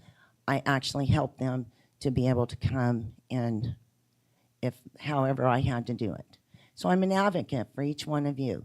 So one of my visions here in the REC, that gives you a little bit of my history. I've been to 7 of the RPOF meetings and the committees, and I've sat on these. And though it seems like we have different passions and we have different visions, and Janet has got a wonderful passion for the Citrus County and taking care of each and every one of you. One of the things I learned from my dad, who by the way is here, and he told me you take one thing and you do it well. Okay, one thing and you do it well. I spent 40 years learning to be an advocate and developing those skills. Now the next thing is to be an advocate for each one of you and take that one thing. Janet has a passion for the county commissioner, and geez, the information this woman knows, she knows so much. Going to the RPOF is not as simple as just taking notes and coming back. Our job is to actually be the liaison and be the representative of the people. Now, I was given a vision regarding this, and I do believe that vision came from the Heavenly Father, and that I alone can do this because each of us, each one of you have a vision for your life, and only you can complete that vision. Is that right? You think? So every one of us has been given a vision, and we've been told that this is what we need to do. And at this point, I have been asked, and I got recruited to do this, and I've been asked by the Father to go there and to fight for each one of you because I see what the problems are. There's a lot of problems in our state Republican Party. Wouldn't you say that there's problems nationwide in the Republican Party? In every political party, there's a problem. Well, in order to go up there and to work for each of you, number one, you have to know what the party is or the problem is. One of the problems that we have going from the top all the way down to the county level is full of lobbyists and elected officials. Nearly every seat at the RPOF belongs to an elected official already from every county in the state. That's too many elected officials. Where are you guys? Where's your voice? Isn't that a good question? Where is your voice? So there's not enough of us individuals, sitting at the RPF state level. And that's what the committee person is supposed to do. We are your liaison, and you are your representative. Now, one of the things that I also have is the vision of how to fix that at the county level, and not just bringing back something and telling the REC, but making sure that every single one of you get that information delivered to you when we come back. Because one of the things that we're supposed to do at the REC, I am a committee person, a precinct committee person. I have 1,000 people in my precinct that I'm responsible for. But I do not have the tool. I don't have that tool to be able to reach any of you. The REC hasn't provided that. And that's one of the things that I can bring back. It's already in the works, just to let you know. I've already seen it, I've already started it, and we will be able to do that. So if you will vote for me, and I'm only going to do one job, okay? Not 2, not 3, not 4. I'm doing one job. And I'm going to do that job well. I will dedicate myself. I already dedicate myself to the Trump Club, which I am the vice president for. And I pretty much stay up. I work anywhere from 18 to 20 hours a day on one job. And that's making sure that I learn and that I am able to connect with other people to bring you the tools that you need. I'm also the founder and the executive director of the Citrus Watch, which got put on hold for a little bit, but it's in another week or so, it will be in the process of getting reconfigured, and then more information can come out at that point in time to get it started back. I have a question for you, Tracey. Yes, we're ready? Tell us, what is the RPF? The RPOF is the Republican Party of Florida. Okay, thank you. That is the state party, okay? And we have, DeSantis has got 15 representatives, legislators, okay, that vote there. Then we have lobbyists, all in the executive voting committee. And then down here at the bottom is the state committee people, men and women. So we are to be, again, your liaison, not the politicians, okay? And that's where the problem is. There's too many elected officials calling all the shots, so where does your voice get heard? All right, very good. We got time for 2 questions. Anybody have a question for Tracey? Nope. John? Hold on a second. Let's wait on the mic. Yeah, so you call yourself a conservative, but can you explain who you'll be voting for county commission in the current election between Schleybaugh and Janet Barek? Well, I'm not going to tell you who I'm going to vote for because my vote is private, just as your votes are private. I am a conservative, and who I vote for, again, is my business, and I don't feel like I should have to address that, and I think it's an unfair question. All right, one more question. I want to personally say, can you explain to us the election integrity, which you are a very strong part of, and you brought together all these people and help us to understand more about election integrity. Can you explain that to us? Thank you. Okay, that is how I got started in August of 21 was with Defend Florida. And there was 4 of us that began, and 2 of us finished, and then in January, 2 more joined with us. However, Defend Florida here in Citrus County had kind of slowed down, and but we did the canvassing. We went door to door after the 2020 election and doing a canvass on the voter rolls, making sure those houses that got red flagged were honest. I mean, there were some houses that had 5 and 6 people that were voting. There was a church out in Homosassa that had over 10 people registered there to vote, and began learning the election laws. And the election integrity is a huge problem. In 4 years, we've had 3 different bills written. We had a great one written in 2021, that was SB 90. We had the next one in 23, SB 254, and then this year we had a problem. A lot of those really wonderful things that helped to secure the election and the election processes here in Florida got changed in SB 7050. And one of those things is the illegal immigrants. We've got thousands and thousands of illegal immigrants coming in at the port of call and down south, and they get a packet. And in that packet, they get a voter registration card. And we can't do anything about it at this point in time. Once an illegal alien actually votes, and it's on the voter roll, we can't remove them. So we've got a lot of work to do. And this, early this spring, we didn't get any election integrity bills into the Senate this year. But however, I was assured today that there's going to be a change of guard as far as being able to carry the election integrity bills from the the representatives, House of Representatives, over to the Senate is going to be changing, that we should be seeing going back and doing progress and making progress to ensure our election integrity starting in the spring session. Thank you very much, Tracey. Okay. Very good. God bless. Did a wonderful job. Thank you. All right. Tracey is right.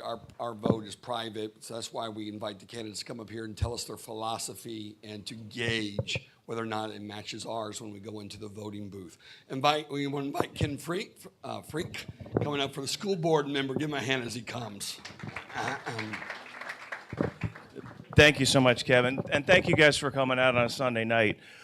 Kevin, I didn't want to say this to you last week when we spoke and you postponed it, but on behalf of my lovely wife Cindy and Hurricane Debbie, we celebrated our 1-year anniversary last Sunday, so we're doing other things. So thank you. But so I'm one of 4 candidates for the Citrus County School Board District 2, which is basically Crystal River all the way up to the county line over to Pine Ridge, essentially.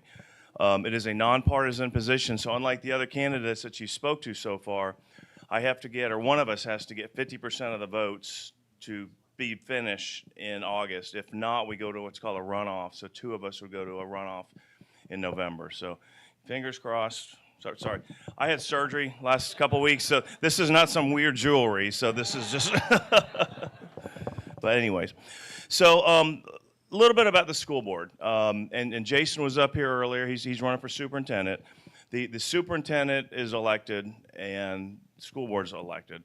The superintendent's job is more part of the operational end of things. He's the day-to-day operations. The school board is elected to set policy. And by Florida statute and by our Constitution, the school board is made up of 5 members of the electorate. And I think the whole concept there is to have a broad spectrum of people out there with differing opinions. I think I bring something to the school board that they haven't had in a long time, and I'll talk about that in a minute. And I think I'm your number one choice. First, I'm a lifelong Republican. My whole family's Republicans. My daughter's a Republican, and she survived the University of Central Florida, and she's still a Republican, so that's good. So I think I did a really good job with that. In my opinion, I believe I'm the most conservative of all the candidates that are up there. I'm a near lifelong resident of Citrus County. We moved here when I was in 5th grade to Crystal River in 1976. So I've been here a long time. We hear about all this growth. I watched this county go from 40,000 to 160,000 people, what seems like overnight, and it's just it's not slowing down. So I've assisted the county through various positions in dealing with this growth, and I'll talk about that in a minute. And I'm one of the candidates for the school board, or the candidate for the school board that's going to get ahead of this growth. My entire family's gone through the school system. I've got 4 generations of us that's been part of it, starting from my mom, who graduated from WTI at the time, WTI. I graduated, my brother, my sister. My brother was ex-school resource officer, so my sister graduated. And I got a bunch of nephews and nieces and a soon-to-be grandchild, we don't know what the gender is yet, that'll be entering the school system. I've had a tremendous amount of community service in this county. I was the assistant county administrator for many years, and my last position was I was the city manager for Crystal River. So if anybody's been in Crystal River in the past 5 years and seen the kind of the resurgence of downtown, that's something that's under my watch. Unfortunately, when you fall in love and marry a city councilwoman, one of us had to step down, so that's her fault over there. So. But in those roles and other roles in my life, I have been very detailed in setting policy and managing extremely large budgets, up in the hundreds of millions of dollars. Our budget for our school board right now is $330 million.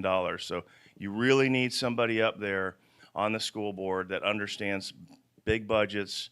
I have developed budgets, presented budgets, defended them, and the biggest thing is held accountable to my budgets over the years. So that is something that I've done with the city manager, with the county. I was down at Swiftmud for a long time. I know how to put those things together. I'm a licensed civil engineer, so that there's nobody that's on that school board right now with a technical background, because we're getting ready to go through all this growth, folks. And when our staff and the school board staff comes forward with a $50 million school, I'm the kind of guy that can ask the tough questions. It's like, do we really need this, $1 million cafeteria? Can we get by with a $500,000 cafeteria? I can see those kind of things. I know how to look for that. I'm a father of a kid in the school system. I mentioned that, my daughter, Kaya. She graduated in 2020 from the IB program at Lecanto High School. And our school system did such a good job to me and my family, especially my kid. She was bored stiff at college. So I've received the endorsement from the Citrus County Chronicle. My favorite endorsement was from my 6th grade school teacher. Yes, well, there's a little more to it. It's Ginger Bryant. Ginger right now is the school board member in my seat that I'm going for. She's retiring. Both her and Sam Himmel said, hey, we need you on the school board, Ken. So they both asked me to get up there. So she's endorsed me, and I always kid around and tell her, Ginger, you're the reason I'm not in jail. And the reason I say that, I was in a bad class in 6th grade, just heading down a really bad road, a constant presence in the principal's office, and we'll stop at that. But my parents interceded and got me in Ginger's class, and folks, my life just went like this, and it was all for the better, and it was all from one teacher. So I know the value of a good teacher and taking care of our teachers. Mayor Joe Meek from Crystal River, he's endorsed me, and one of my favorite ones, he's in the audience tonight. Thank you, John Labriola. So as part of the Citrus Crusader, I received your recommendation. I appreciate that, and I think you just appreciate my conservative values. So what guides me? Number one is my conservative values. I was always look up above decisions that I make, and I want to make sure that we don't allow our school systems across this country are under attack by non-conservative values. And I will go to the mat keeping that crap out of our school system. I can promise you that. So, number two is our parents and our students. I look at them as our customers. You go into an Apple store, and you're the customer. You want to make sure that you're being treated well. So that all ties back to making sure we've got quality teachers that are well paid and want to be there at work. And last is the taxpayers. It's you all. I mean, we have one of the largest budgets, and if you look at your tax bill and look how much money you spend on your school system, you really need somebody up there that's going to watch those dollars, and I will do that for you.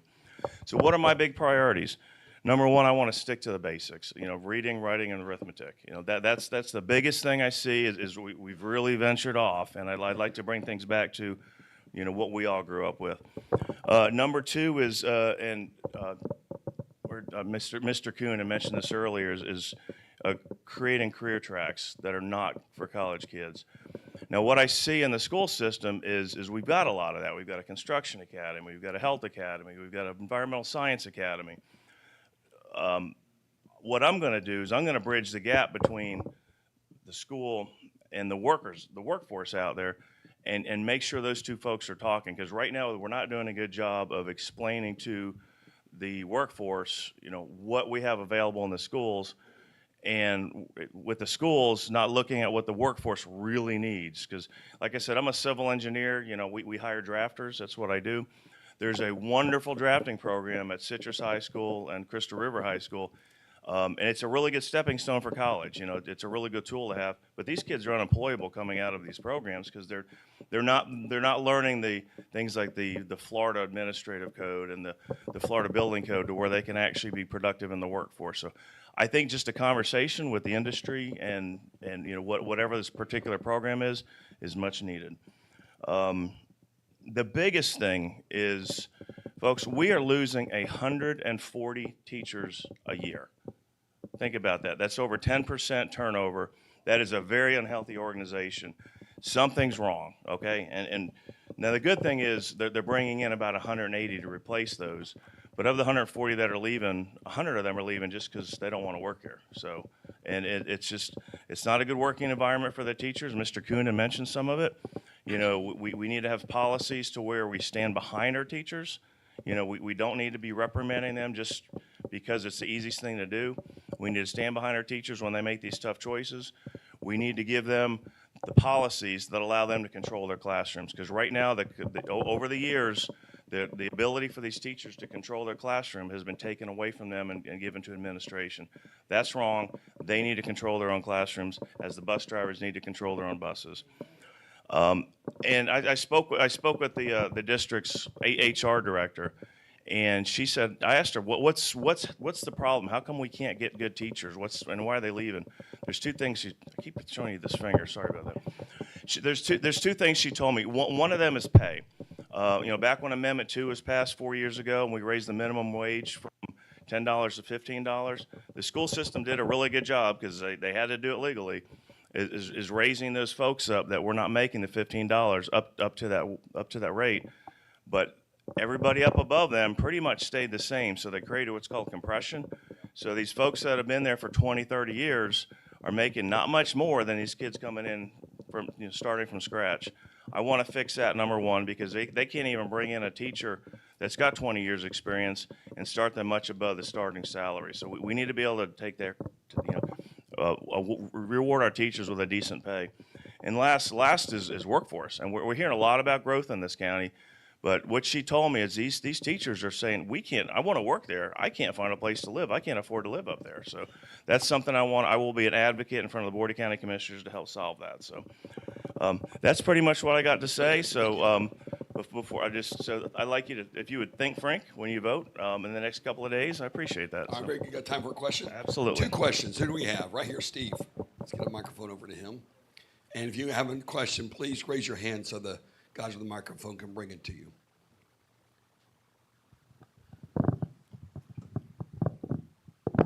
Great, thank you. Listen, thank you so much for being here tonight. And thank you for all your service and your various roles that you've had. A question for you. Do you have any professional classroom experience? Specifically in the classroom? No, Yes, I sir. do not. Okay. No, I do not. And let me respond to that. We have a teacher up on the school board now, and the school board should be a broad brush spectrum of the community, not just teachers. So, but the one thing about me, as you'll find, is I'm a good listener, and I can go out there, hear what's going on, and form opinions after a lot of careful thought, and bring policy changes and policies to the school board, based on that. So I don't think classroom experience is so much necessary for somebody that's on the school board. Now, for superintendent, absolutely yes. All right, very good. Another question? Right here.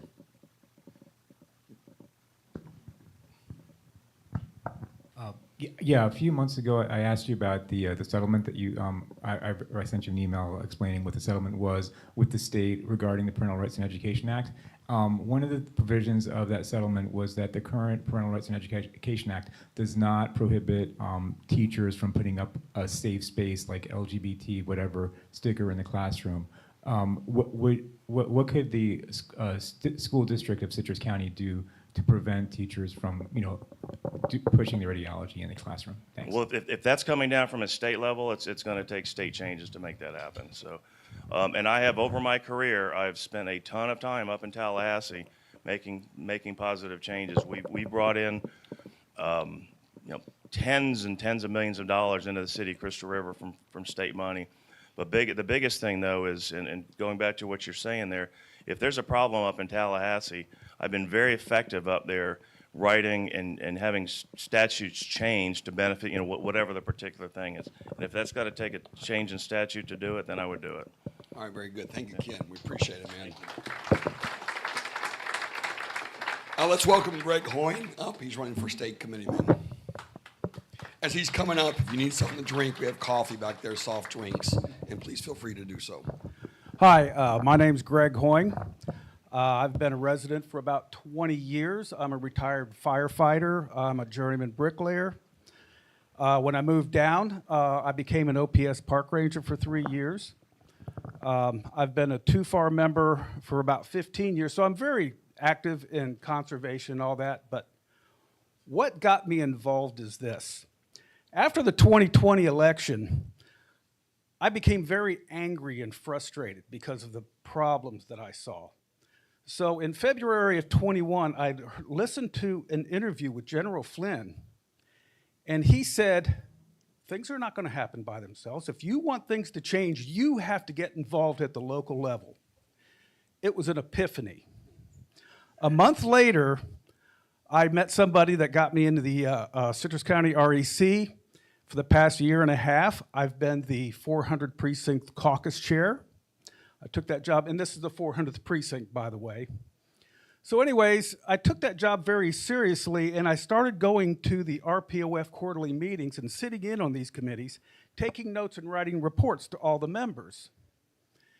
And after about a year, I became very angry and frustrated, because what I found was, I think the vast majority of the committee people throughout the state are very good, Christian, hardworking people that want to do the right thing. But there's a pretty good amount of them that are what we call rhinos. Okay, we all know what that is. Unfortunately, these rhinos, a lot of them are in our leadership. And I'm going to give you an example of how bad it is. Our current chairman, who happens to be also the chair of the Leon County REC, where Tallahassee is, works for the Ramba Consulting Group. The Ramba Consulting Group is the biggest lobbying organization in the state. They work for Republicans, Democrats, who's ever got money. They also control over 200 PACs. A lot of these PACs are dark money. Dark money is exactly what it is. We don't know where it comes from. It could be Soros money. It could be Zuckerbucks. We don't know. Nobody knows. Unfortunately, a lot of this dark money is also what funded the Amendment 4 that's on the ballot. Governor DeSantis passed some good abortion laws, but this is going to wipe them out. So getting back to where I'm at, I'm trying to figure out how do we change this? So there's a pretty good amount of the committee people that a lot of them still have to be elected. Tracey's part of this. And we're forming a organization to fight back. The RPOF has a reset in February where everything gets reset. The chairman, all the committees, everything. If we can get enough people on board, we can vote these people out. This is how we fight back. So other than that, that's about all I've got. Do we have any questions on this? 2 questions. Anybody have a question? Very good. Well, Greg, thank you very much. He's here. God bless. Thank you very much. Tiffani Long's going to come. Give her a hand. She's running for Supervisor of Elections. She'll also let us know, this is the general election for you or the primary? Okay, very good. I'm sorry. Thank you, Tiffani. The June election, I'm like, we missed it. No. It's my voice. I apologize. Okay, good evening, everyone. I'm Tiffani Long. I'm running for Supervisor of Elections. This is my last speech as well that will be public and live. Tonight, instead of dazzling you with my accolades and certifications, I'm going to tell you my truth. And if we have time for accolades and certifications, we'll do that at the end. Anytime throughout this campaign that I've not been sure what to do, I've asked for some kind of divine intervention. And today when I was thinking about this, I happened to get on Facebook and I got a friend request, and their cover said, if you stand for nothing, you will fall for anything. Courage conquers all. I was like, well, there's my answer. It's time for my truth.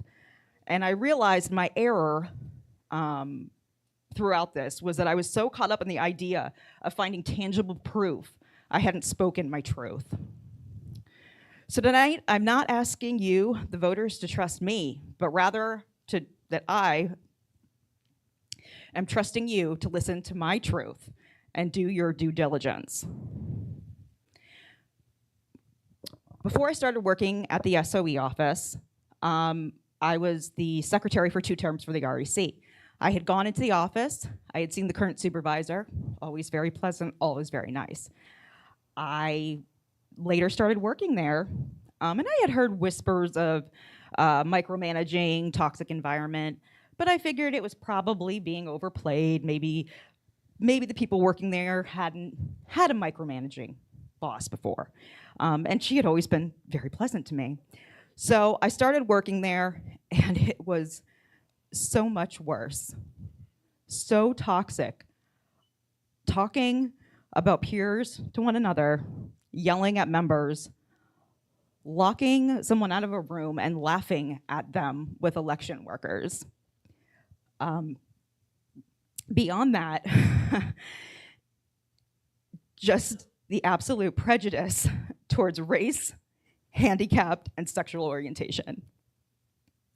She had told me in a class of election workers, do not hire the woman with a cane.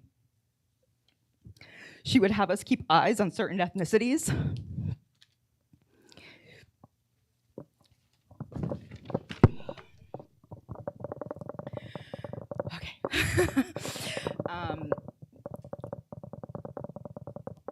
So the question was asked to me afterwards. I was like, what can we do about this?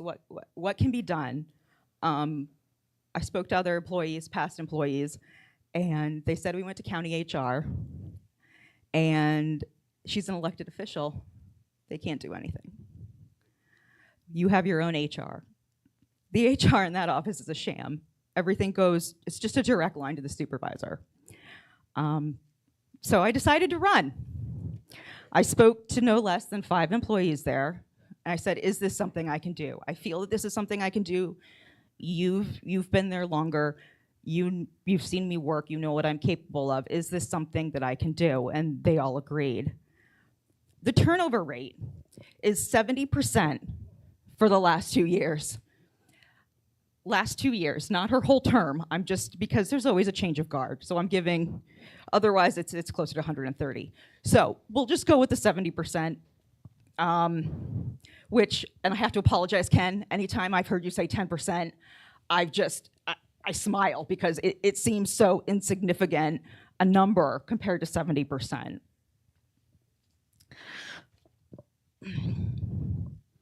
I'm fully aware that what I've just said may be called out as negative. So be it. It needs to be said. It needs to be looked into. And the current supervisor needs to be held accountable.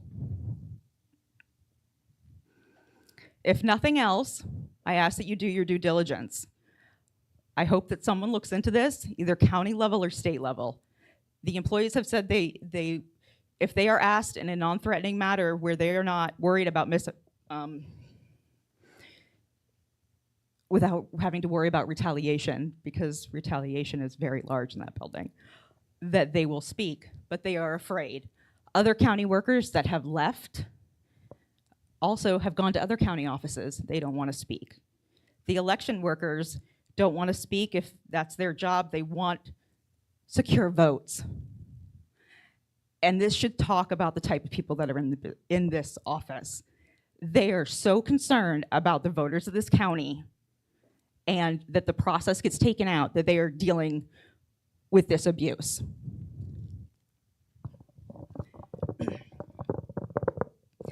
Also, a lot of people support her, and I realize that, but you will never find an ex-employee that worked under her talk about her. It just doesn't happen.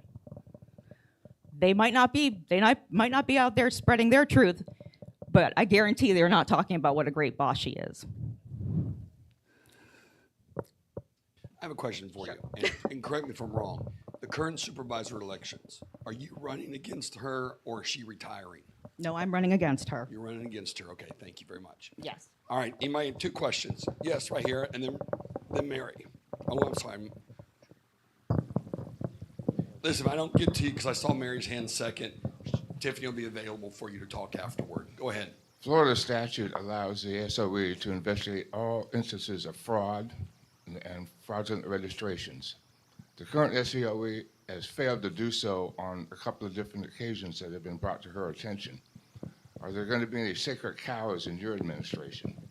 Any what? Sacred cows, you know, the politically connected, the good old boys. Oh, elected officials well, that violate the law. I think it's clear by the fact that the Chronicle barely ran anything on me and forgot about me. I'm not a good old boy. I've been here since '91, but I think we can all agree on that. I actually looked into the threatening emails. There was a newspaper article in February of 2022, because when I talked about the turnover rate, the first thing people were saying was, oh no, the employees are afraid for their lives. And I'm like, really? Where'd you hear that from? So I found the article. I then went and did the public requests. They were not threatening. Maybe a little over exuberant, but they were concerned about the election, and that's her job. It's her job to answer those questions. And there was nothing threatening. And if anybody, she said their families too. She was threatened, her families, then the families of her employees, but they were all addressed to her or general email. And most of them went to all 67 counties. So it was a blatant lie. I called the Chronicle and I said, did you actually research this? Because I'm gonna talk about it and I'm giving you the professional courtesy because this was a downright lie. And they said, well, no, she's an elected official. We kind of just went with it. And knowing full well, I sent everything over to them and they still didn't do anything about it. I don't know if any of you are on Facebook. I posted one of the letters from one of the employees that had stepped down, and I'd given them that as well. I had gone to no less than we only have 2 people that really do media here, and I had gone to them as well, and they didn't care either. So there is just so much, so much currently wrong with that office. And so no, I play things by the book. I've been doing nothing but study the Florida state statutes, the administrative code, the sunshine laws, anything I can get my hands on before getting in there. The current supervisor likes to tout her certifications, but you can only get those certifications once you've been elected or if you're in the office and she signs off on it. So there's absolutely no way I could have those. So I took courses on securing digital democracy, workplace civility, because I knew I'd probably need to know a little bit more about that to fix the problem that was in there. But I think I answered your question. I have no intention of hiring people based on anything but their qualifications. Very good. All right, Mary. Hi, Tiffany. I want to ask you, can you explain what happened with Maureen Baird and Jesse Rumsfeld, how that she took him off the ballot? Can you explain that? Thank you. Yes. Okay, so what a lot of people don't know is I was the one that actually found that Jesse's paperwork is missing the check mark. He knows. It's not like a secret between us. But because I found it, I couldn't do nothing with it. I didn't think I had actually spoken to a lawyer beforehand, and he told me it's immaterial. But I had this piece of information now. What am I going to do with it? So I sent it over to him. Never did I think she would actually take him off. It's actually in the Supervisors of Elections qualifying manual. And it says on page 2 that after you've been qualified, you cannot be taken off without a court order. And I know that he's been fighting it. And I've said before, it doesn't matter if you were going to vote for him. It matters that this happened. It matters that if it was anybody else, they would have fixed it. I know if, say, Kennard was running, they wouldn't have just been like, CJ's elect now. They would have pushed back, and it would have got more attention. And she blamed her staff. She never once said, that was my mistake. And I feel, like I said, I really feel for those employees because I know the immense amount of stress they're under. And that's why I looked at the paperwork and they posted it, because I knew something was gonna get missed. Nothing had gotten missed yet, but I knew it was coming because I know how stressed they are and what kind of pressure they're under. So as far as how she took him off, she decided that she was gonna take him off. I believe the case is still open last I checked. Yeah, 2 cases are Jesse's still open. going to update us. Oh, That's okay. very Well, good. I don't have to get into any more than that then. All right, very good. All right. Thank you, Tiffany. I appreciate it. Okay, Give her a thank hand. you. Oh, and also, because I didn't get to talk about any of my background, there is some. I do believe I can do this job, and I would do it very well. My website is votelong.com, and I welcome any questions that anyone may have. Thank you very much, Tiffany. Victoria Smith's running for school board. Give her a hand as she comes.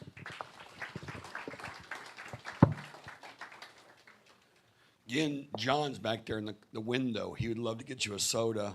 He would love to help you with a coffee. He's looking lonely back there, so make sure you go see him. Thank you, Vicki. Good evening. Thank you again for having me. I'm not going to get into too much details because I've already spoken to you before. And if you have any questions, you can ask me, but you can always ask me afterwards because I don't want to take up too much of your time already. So just a reminder, I have been a teacher for 25 years, and this is my 26th year, and we start school tomorrow. I'm very excited to see all my students.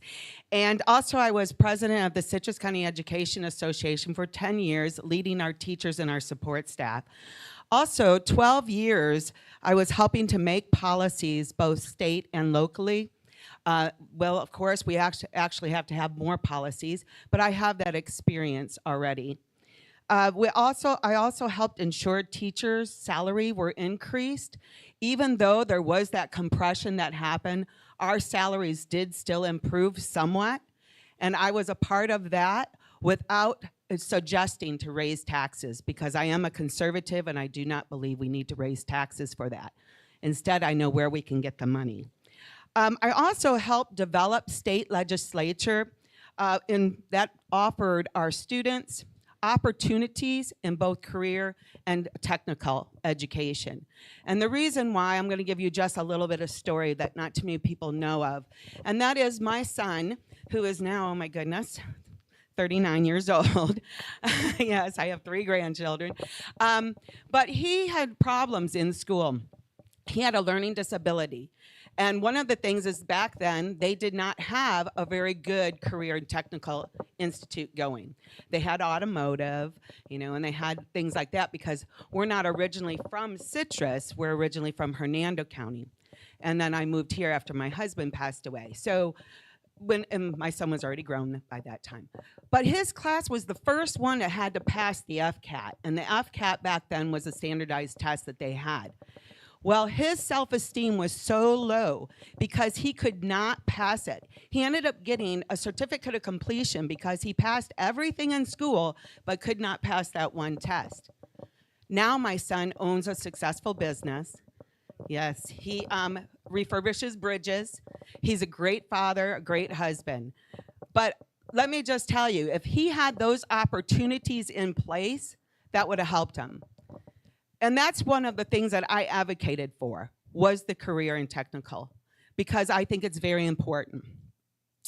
I also know that the issues where they come from, such as what my platform is, and that is putting the right money in the right place to get the right outcome. I know how to get that money, and I'm not going to get into the solution of it because I already talked about it, but if you want to know, just ask. I also want to make sure we have rigor and accountability for our students. Rigor in their grades and accountability for their disciplines. I also want to ensure that students are successful in their learning. That is through professional learning and better policies put into place, which will help with our disciplines and also help with our bullying that is happening in our schools.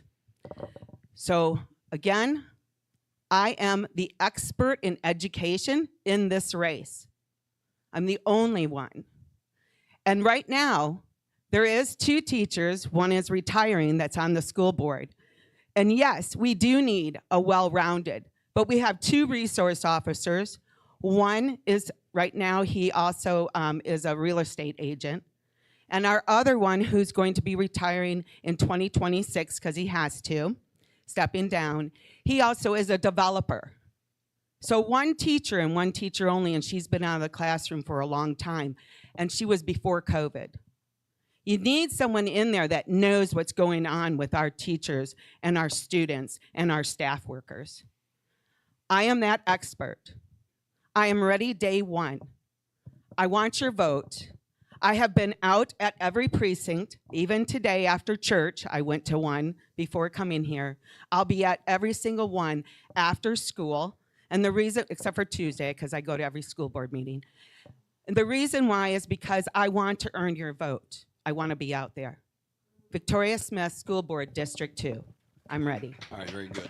Did you want to entertain a question? Yes, I can take a couple, but I've answered a lot before. But if you have another one, or you can ask me after. Why don't, you might have a question. Why don't you do that afterward? You want to introduce somebody. Yes, so okay. I did ask for permission for this because, as a teacher, we do that. But I asked Pastor Ballard. Sarah Huggett is my campaign manager. Why did she take that on? I don't know, because she's also a support person in the school district. So, she's a great person. But anyway, she is running for state committee woman, and she did not know that she could come up here and speak with you today. So Pastor Ballard has been very gracious to let her speak. So we're going to give it up to her, Sarah Huggett. Thank you, Sarah. Thank you, Vicki and Pastor Ballard, for the opportunity. So like Victoria said, I am Sarah Huggett. I moved to Citrus County at the end of my first grade year back in 2001. So I've grown up in this community. Like Ken, I've seen the changes in this environment, in this community. I graduated from Lecanto High School in 2012. I am a frequent volunteer, not just in the Republican Executive Committee, but in our community. I volunteer all the time for Citrus County Blessings, which I know all of you guys probably know what that organization is. And it especially touches my heart with me now working in the school system at Christian River Primary and seeing that direct impact that it has on the students. I have been active in the Republican Party since I was 22 years old when I joined back in 2017. I pre-registered to vote when I was 17 back in 2012. Over the course of the past 8 or 9 years that I've been involved in the party, I've held various positions, not just with our local REC of being part of events and things like that, but also the Florida Young Republicans. I am currently the state treasurer for the Florida Young Republicans. I am the highest ranking woman in the organization and the number 3 officer in the state. And I just turned 30 last month. So I have had a lot of political experience under my belt in a very short amount of time. Another thing that I'm very proud of is at the Young Republican National Federation Conference last year in Dallas, Florida was awarded the Most Progress Award. That's not an award that they give lightly. And that is because those of us board members took the Florida Young Republicans from shambles and barely an organization to we now have over 1,200 members across the state. I've also, for my accomplishments, I have been awarded back-to-back Women of the Year, unanimously elected Women of the Year from the Florida Young Republicans. However, my favorite title that I've received isn't even an official one. Because of my mentorship and relationships I've built across the state, I have been nicknamed the mom of the Florida YRs. Because they all know, and I'm not a mother, they all know that at any point in time they can call or text me with a question, whether it be their club is going through something that they think only their club has gone through, or they just need somebody to talk to. I'm that person that they reach out to. I already do have some relationships around the state with some of the other REC chairs from around the state or their state committee men or women. If I am honored to be elected your next state committee woman because Avis Craig, our current one, had decided to retire, and that's when I knew it was my time to step up, because for years that I had been sitting in that room, I had heard we needed more young people to step up to the plate. That is why I was the first person to turn in my paperwork for state committee woman to the Supervisor of Elections office. I respect Avis so much. I prayed on it, I thought about it, and I made the decision I was going to fill out the paperwork and run. And it is a volunteer position. There is no salary for this position. I already dedicate a huge chunk of my time to helping Republicans across the state, and I would continue to do it and continue to fight for each one of you guys. And as Tracey had said when she was speaking, be that liaison for the residents, because I have lived and breathed this community for over 20 years. So again, Pastor Ballard, thank you for the opportunity, and thank you guys so much. All right, very good. Thank you to everyone for being here tonight. Again, I apologize for my voice. We're down to 2 candidates, and then we'll have Jesse kind of close out the evening. He'll give us for just a few moments, and I know he'll do this, an update on his case. But we're coming down to Citrus County judge candidates. As you well know, we cannot ask them about particular cases. What we can do is hear their philosophy and what we want to listen for, and then ask them afterward, do they see our state law as something that has been decided by the state legislature and signed into law, or do they see themselves as an activist judge, that it's a living document and it's always evolving? That philosophy is very important. And so with that in mind, let's welcome Amber Thomas.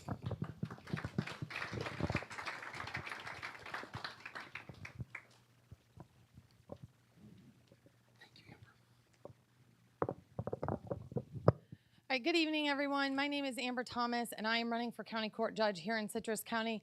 A little bit about myself. I grew up in Citrus County. I have called this home for as long as I can remember. I am honored to be able to raise my son here along with my husband.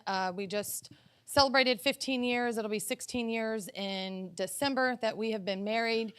We purchased our home in 2014. That's still where we live today.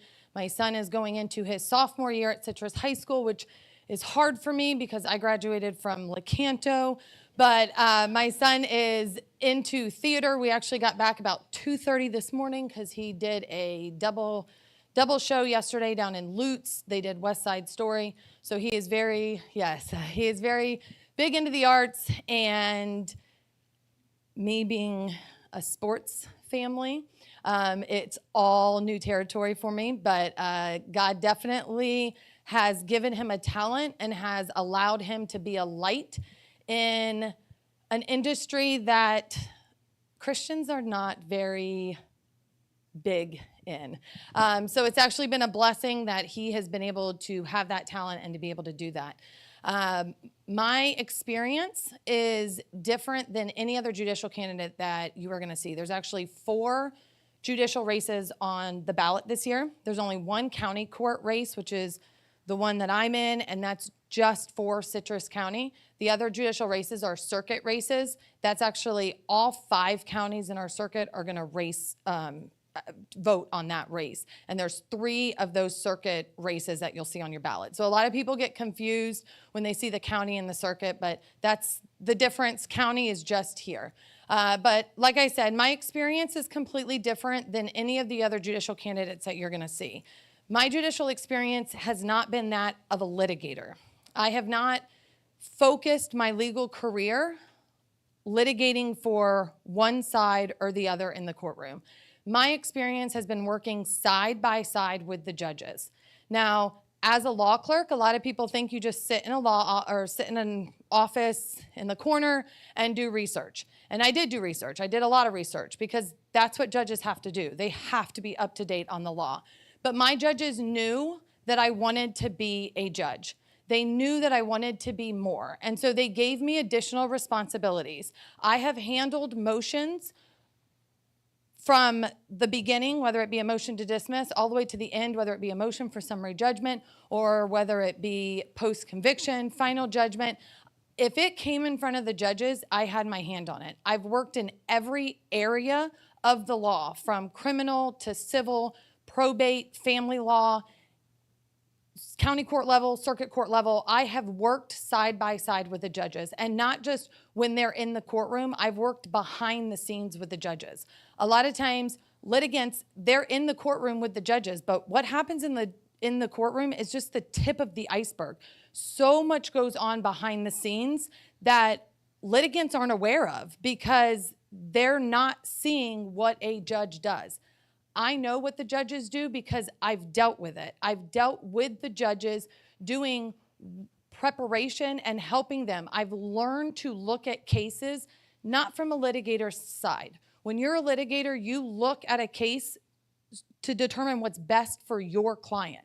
Yes, a good litigator is going to know what their opponent's going to argue so that they can be prepared for it. But at the end of the day, no matter how you sugarcoat it, a litigator's job is to represent their client to the best of their ability. A judge's job is to uphold the law as it's written. You have to look at a case from both sides without making an opinion, without saying, oh yeah, that's right. You look at a case from both sides and then you apply the facts and the evidence that's presented to support the facts with the law, and you make a decision. And that's what I've been doing. I've been writing orders for the judges. Some of my orders that I've written for the judges have actually been published. Doesn't have my name on it, of course, because I'm not a judge. But I've been doing exactly what the judges do. And that's why I'm endorsed by 2 retired judges. I'm endorsed by Patricia Thomas and Curtis Neal. And I'm also endorsed by Angela Vick, who is the current clerk of court. So people that are in the courtroom that knows what it takes to be a successful judge, those are the ones that are endorsing me. And I've worked not only in civil, but also criminal. This seat, based on what Judge Helm, who currently had it before he was appointed to the circuit court, this is gonna be a very civil heavy docket based on what the current docket is and based on the other 2 county judges that are currently here. We have Judge Bruce Carney, who's currently running the criminal docket, and then you have Judge Ed Spate, who's gonna be next in line in seniority. Both of them have the knowledge, the experience, and most importantly, the seniority to handle a criminal docket. This is gonna be civil heavy. There's been a lot of changes in the civil arena. Jurisdiction has gone up to 50,000 recently. I've been working with the current county and circuit judges dealing with these civil changes. I know what's gonna happen. I have the working relationship, not just with the clerk's office, but also with the judges. So on day 1, I'll be able to hit the ground running because I know how everything works. Behind the scenes and in the courtroom, I know what goes on because I've helped the judges. I make sure that the judges are prepared when they go into the courtroom. Motions that are written by the litigants, I've looked at them, drafted proposed orders, and given them to the judge. I've been doing the work of a judge for 11 years, and that's why I'm the most qualified for this position, because what this position calls for is what I've been doing for the last 11 years. And so I'm asking for you guys to vote for Amber Thomas, County Court Judge, up to August 17th for early voting, or on August 20th on Election Day. Very good, Thank you very Amber. much. Thank you very much. Appreciate that, yeah. If you have any questions, you have a question? All right. Sorry, didn't mean to take Oh, you're fine. Last Thursday, I was in the courtroom. I watched you work. It seemed like you were running the courtroom. I mean, I observed. I said, I know her. That's Amber. I just met her. She spoke at the club. And I was really impressed with you and the judge. It was like a teamwork. And she was running that courtroom. It's not a question. I just wanted to say that. Thank you very much. All right. Thank you. All right, thank you, Amber. Anybody else have a question? We'll take one more. John? The pastor had about your about your judicial philosophy. Can you get into your view on the Constitution and whether it should be So I strictly believe. I strictly believe. interpreted or not? Yeah. So I believe that a judge's job is to uphold the law as it's written.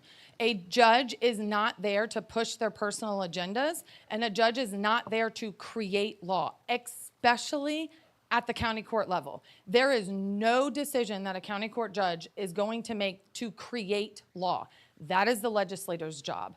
Our job as a judge is to follow the law as it's written. That is all we are to do, to look at the facts of the case, to look at the evidence, because you can have people come in and allege whatever they want to allege, but if there's not evidence to support that, then the court can't rely on that. So a judge's job is to be able to look at the facts, the evidence presented, and then to make a ruling based on the law as it's written and not to create new law. So you're from a sports family, right?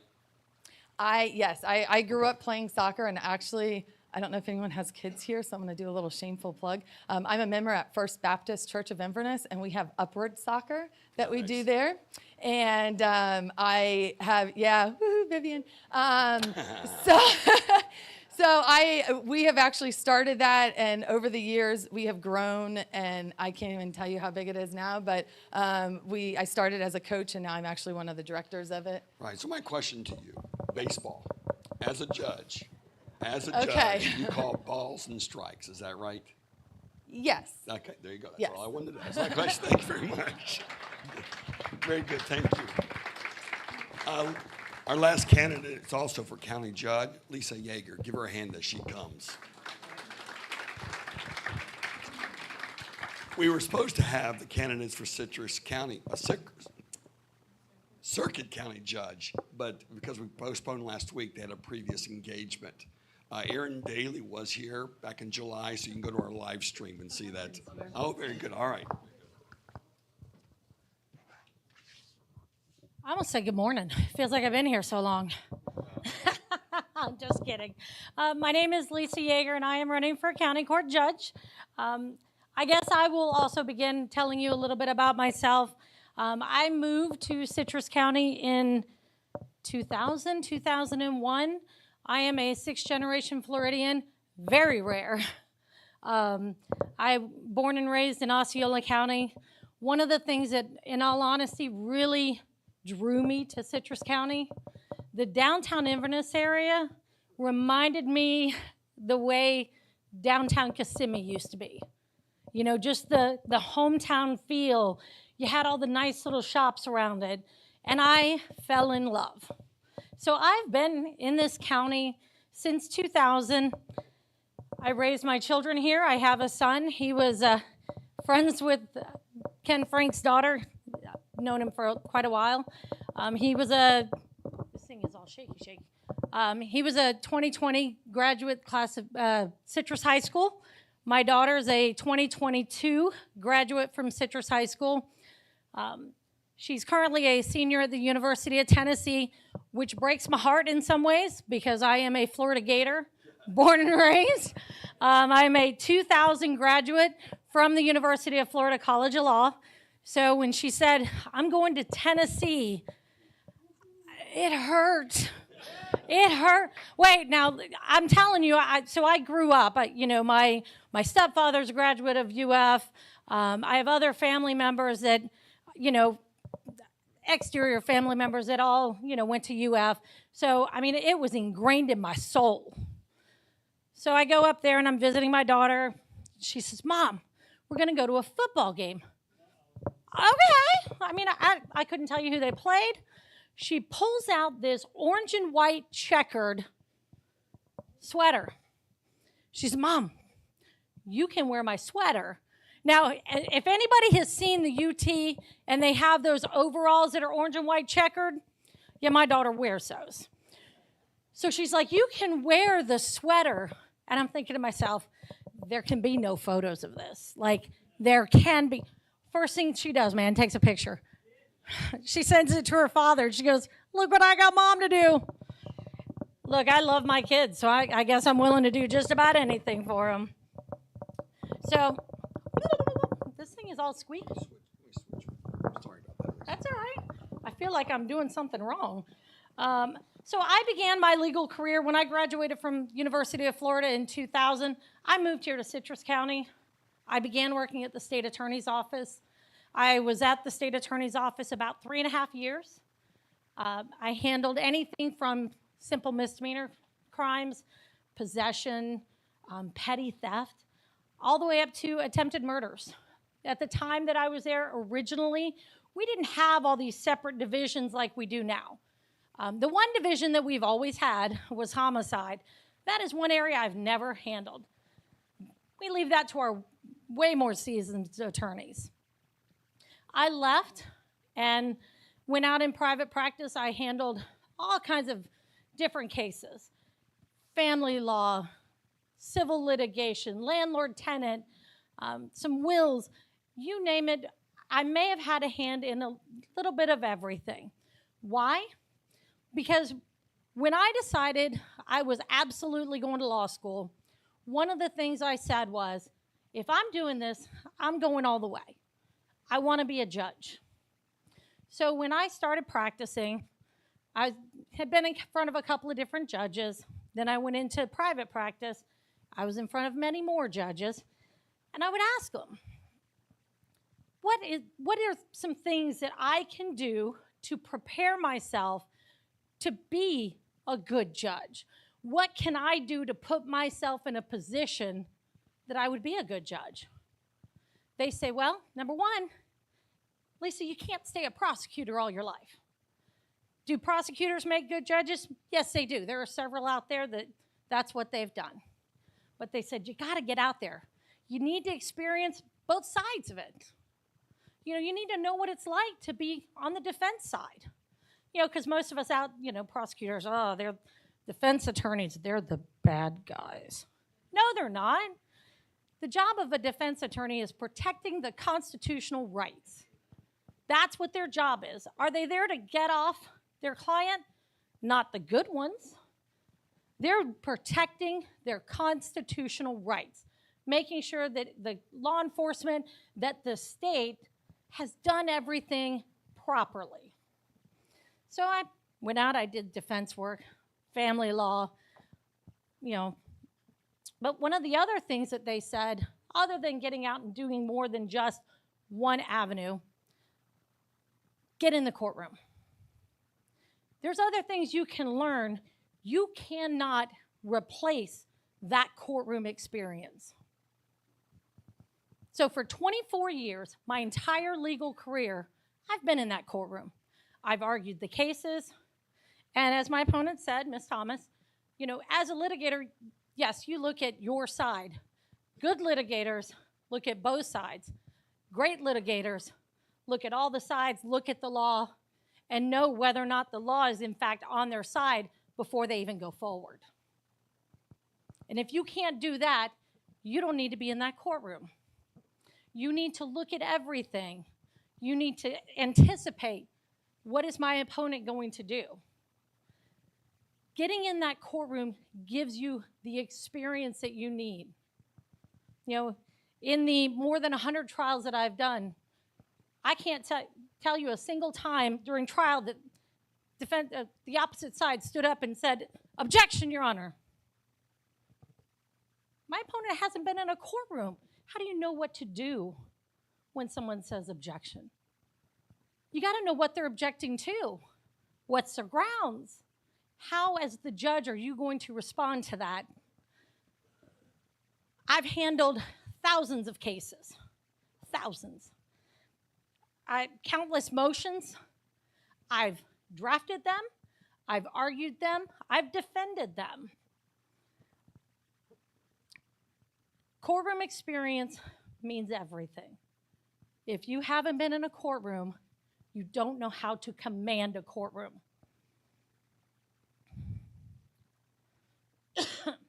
Now, Ms. Thomas, my opponent, currently works in the same office as I do, which to some people is crazy, but we're professionals. We get along. She is a very smart, very, talented young lady. I have no problems with her. But prior to her filing in on this position, as she stated, for 11 years, she called it a law clerk. The position is actually called a staff attorney. She'd never been in the courtroom. Now, since mid-May, she has been at the state attorney's office, and she does have a little bit of experience. But ladies and gentlemen, I would tell you, I'm currently the Citrus County sex crimes prosecutor, crimes against children. So if it involves crimes against children or any kind of sex crime, whether it's against a child or against an adult, those are the type of cases that I handle. I'm in the circuit courtroom. Now it's about every other week, give or take. So up until July 1, I was in our Hernando office, and I could tell you that docket right off the top of my head. I'm still kind of getting used to the Judge Fritton's docket. Now, as far as endorsements, I hated asking for endorsements, but I do have endorsements. Our former sheriff has endorsed me, Jeff Dawsey. I have numerous retired law enforcement officers who have endorsed me. I am also endorsed by our local FOP, District 7. I was told to make sure I say that because it matters. I would state to everyone, courtroom experience is the main difference between my opponent and I. I have 24 years in the courtroom. And ladies and gentlemen, that's why I believe that I am, in fact, the most qualified candidate for this position of county judge. And I would ask for you to come down, whether it's by early voting or on August 20th, Election Day, and cast your ballot. And I would ask for you to cast that ballot for me, Lisa Yeager, for county judge. And I'm going to answer the question before he even gets there. If there's a single judicial candidate that stands up in here and says, oh, I believe the Constitution is a living, breathing, no. It is not a living, breathing document. There's 4 corners on that document. You must follow the law. The law as it is written, it is not the position of a judge, especially a county court or even a circuit court judge. It's not the position of a judge to change the law. That's why we have legislatures. Whether they do it right or not is a different story, but it's not the job of a judge. So if you hear of a single candidate for judge saying, oh, it's a floating document or it's a living document, that's not somebody that should sit on the bench. Thank you, Lisa. I appreciate it. Very nice. Very good. The circuit county judges cannot be here tonight, but Bill is here, right? Yes. Why don't you just greet everybody and tell us about your wife, Erin, okay? Hello, everybody. I'm Bill Daly. I'm here to introduce my wife, Erin Daly, who's running for circuit judge. This is a 5-county race, so Erin had to be at another event in a different county. So here I am pitching in, and I'm happy to be here. I know y'all been here a long time, so I'm just going to hit the highlights. During Erin's 16 years as a prosecutor here in Inverness and also in Brooksville, Erin handled 60 jury trials, hundreds of hearings, and thousands of cases. Many were crimes against children, domestic violence, and sex cases. She was actually running the SVU cases in Hernando County before she went to private practice briefly for a couple years. Erin was, when she was a prosecutor, she was specially assigned as a statewide prosecutor to handle complex, multi-jurisdictional human trafficking cases, and was awarded Prosecutor of the Year by Attorney General Ashley Moody in 2021. Erin started in the courtroom as a bailiff at age 19 in 1989 and went to college and Brooklyn Law School at night while working full-time in uniform in court. She's also a uniformed 9/11 first responder, helping to evacuate Lower Manhattan and volunteering to work at Ground Zero for months thereafter. She got paid. She was on special assignment to OEM. Erin has been endorsed by many local leaders, including Sheriffs Grinnell and Farmer of Lake and Sumter counties, the professional firefighters of Marion, Hernando, Lake, and Citrus counties, as well as multiple police unions, including the Fraternal Order Police District 7. These first responders know of Erin's hard work and reviewed her many qualifications for this job. Their testimonials of trust reflect Erin's years of service. Erin's also been honored at the White House for hurricane disaster relief.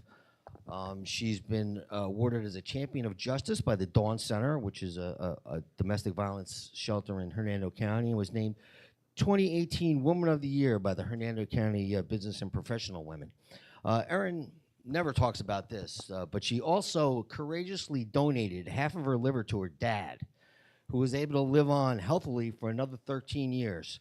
She has since raised thousands for organ donation. She was actually featured in the DMV calendar one year as Miss August. Erin is not just a candidate for judge. She's a symbol of dedication, integrity, and service. She's a testament to hard work and strong character. On August 20th, or if you're going to vote early, vote for experience, for integrity, for dedication. Vote for Erin Daly. Thank you. Very good. Thank you, Bill. Appreciate that. Yes. I wish Jesse could have been on the ballot for the primary. He cannot, but he will give us a 5-minute update on what's going on with his case, and then we'll close. Try as close as I can to keep it to the 5 minutes, but let's hear it for Kevin for being an MC tonight and putting on this great event. Let's hear it for the Calvary Church for welcoming everybody here. Let's thank you for the volunteers, and especially thanks to all the other candidates that showed up tonight. It is so important to hear from them, and thank you guys, the crowd, for showing up and being involved in your community. It is so important that you know who your elected officials are and that you're able to listen to them and make informed decisions, because that is what really is the bedrock of a good community, is knowing these people, knowing what they stand for, and knowing that they represent you. Now, I've lived here my entire life. I'm fourth generation Citrus County, and I love this county. And the amount of growth I've seen in the last 3 years was greater than the amount I've seen over the last 30.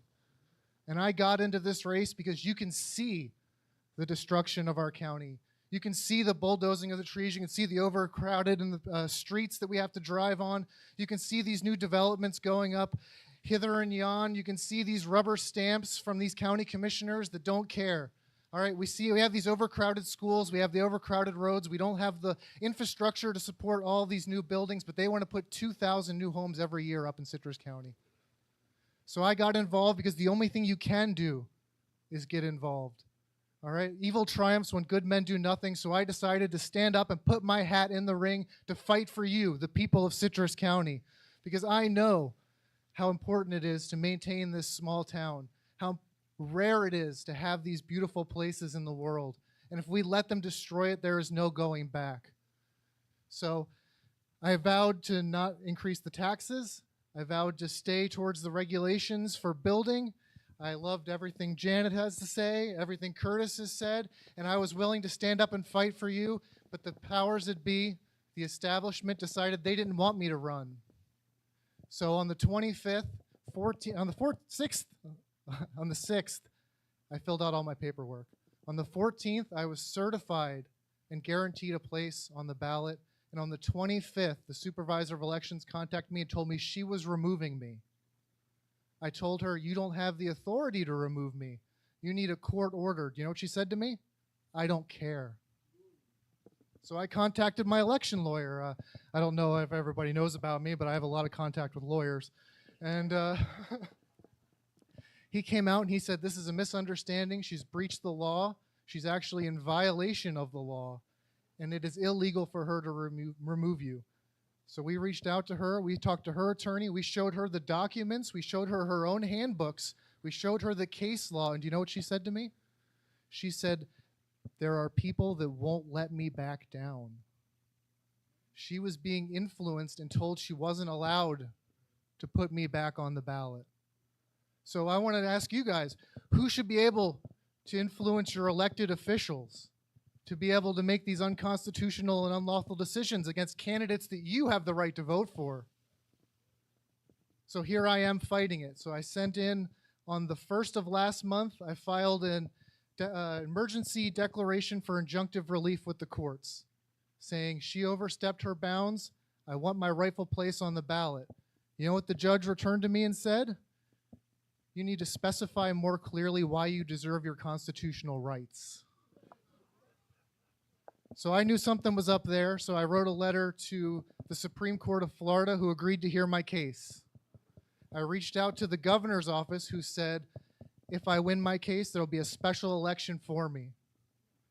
And the local judge is still giving me the runaround. This emergency injunction, which is supposed to be a one-day hearing, I did that over 40 days ago and still haven't had a hearing. So Mo complains. She said, he didn't properly serve me. I did. I sent a service. She's gotten served. And the judge absolutely refuses to rule on my case. So now I'm at the Supreme Court of Florida, who agreed to hear my case, who read my case and said this is important for case law moving forward. Well, if there's any justice left in this country, I will be on the ballot come September, and there will be a special election between me and Holly Davis. And you will be able to put a constitutional, freedom-loving American in that office to represent you, because I will not stop fighting. All right, I fought the federal government, I fought the local government, and I will fight for you to protect this county no matter what. And on that note, I'd like to thank everyone here for showing up. I'm sure that's probably the end of my 5 minutes, and have a good night and God bless. Oh, I got some questions, if you'll let me. I don't know if I'm allowed to take questions. Listen, I'll do 2 questions. I'll start with over here, Brenda, then we'll have you, Billy. Oh, I'm sorry. County Commissioner, seat 5. I'm running against Holly Davis. All right, thank you very much. Billy? Okay, I found out today that what happened to him, it happened all over the state. He is the only one that was removed for the ballot for the little mistake of checking a box. He's the only one removed from the ballot, and Mober did it illegally. All right, thank you very much. Thank you, Jesse. Thank I you so much for appreciate having me. I Yeah, buddy. appreciate it. Thank you very much. Thank you to everyone that came tonight. Again, I'm sorry for my voice. The candidates will all be here to talk to you after we dismiss. Let me say this before my voice totally gives out. Can you turn me up on number 2, Bart? Bart, can you turn me up on number 2? Curtis mentioned something in his speech about having a 50-year vision. I know where I'll be in 50 years. It won't be here on earth. I'll be in heaven. If you'd like to know how to guarantee your place in heaven, see me afterwards. Let's pray. Father, we love you. We just thank you. Again, we thank you for these candidates. We thank you for the effort they put into this. We thank you for sacrificing their lives at home to help make our community a better place.